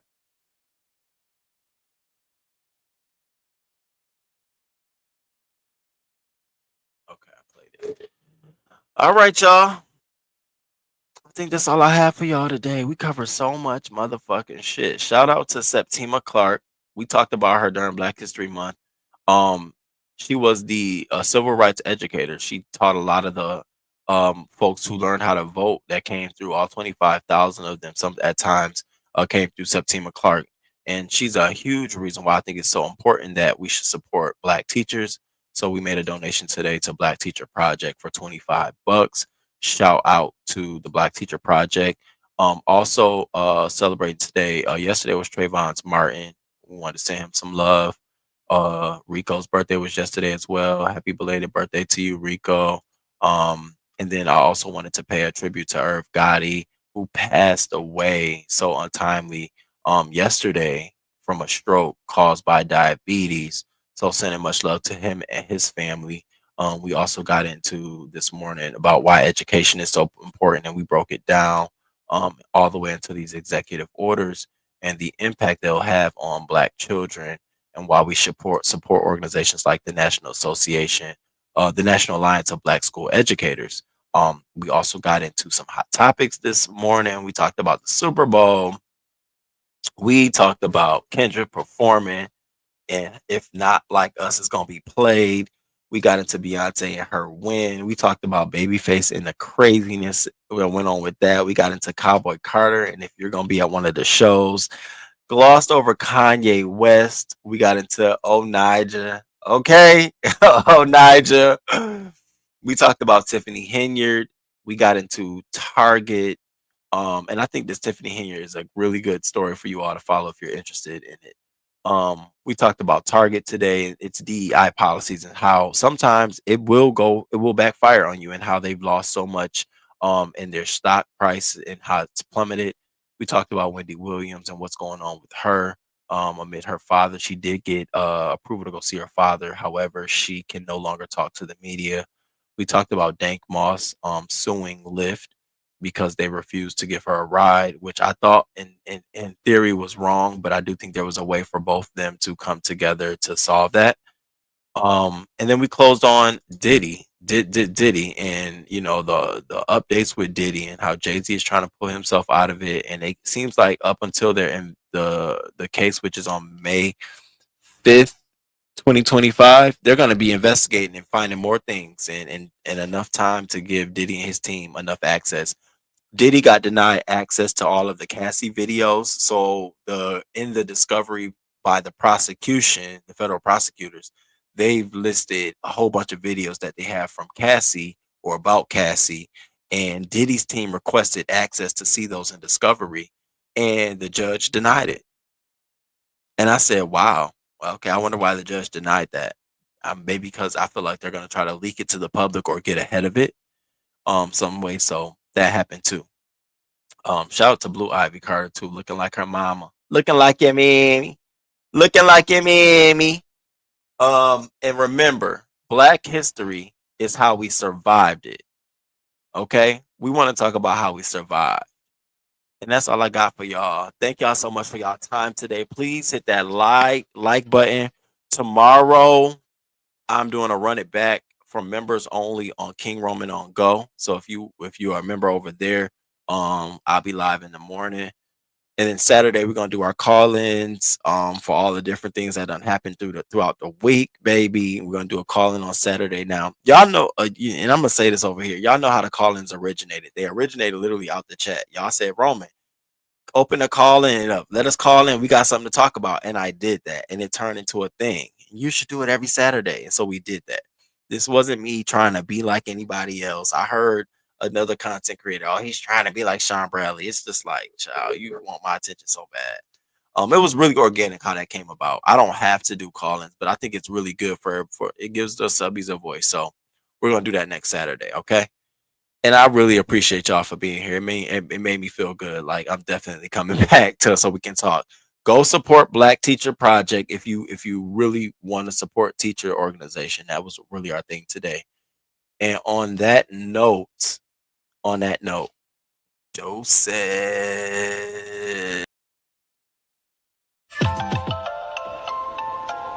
Good morning, good morning, good morning, good morning. Thank you for being here this morning.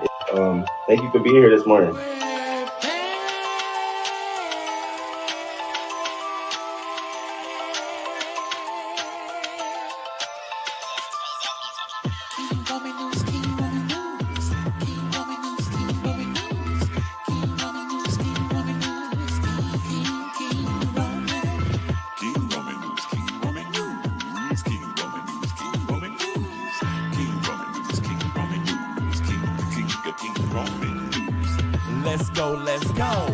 Oh, let's start this show. King Roman News gonna come right through, gonna give you that news just like you know he can do. Hot topics in your face, baby. King Roman knows his place, baby. King Roman News. Good morning, good morning, good morning, good morning. 6:30 a.m. Eastern time, baby. He's gonna come right on time with the news just for you. Celebrity news, politics, and local news just for you. King Roman News. Monday, Wednesday, Friday. Monday, Wednesday,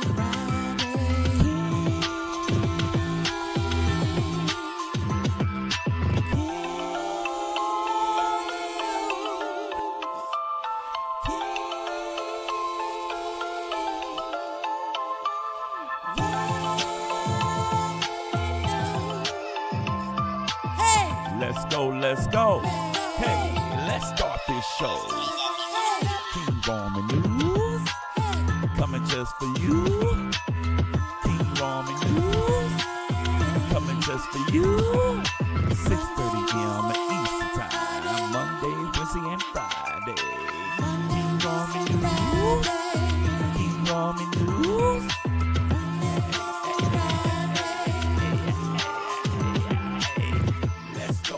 go.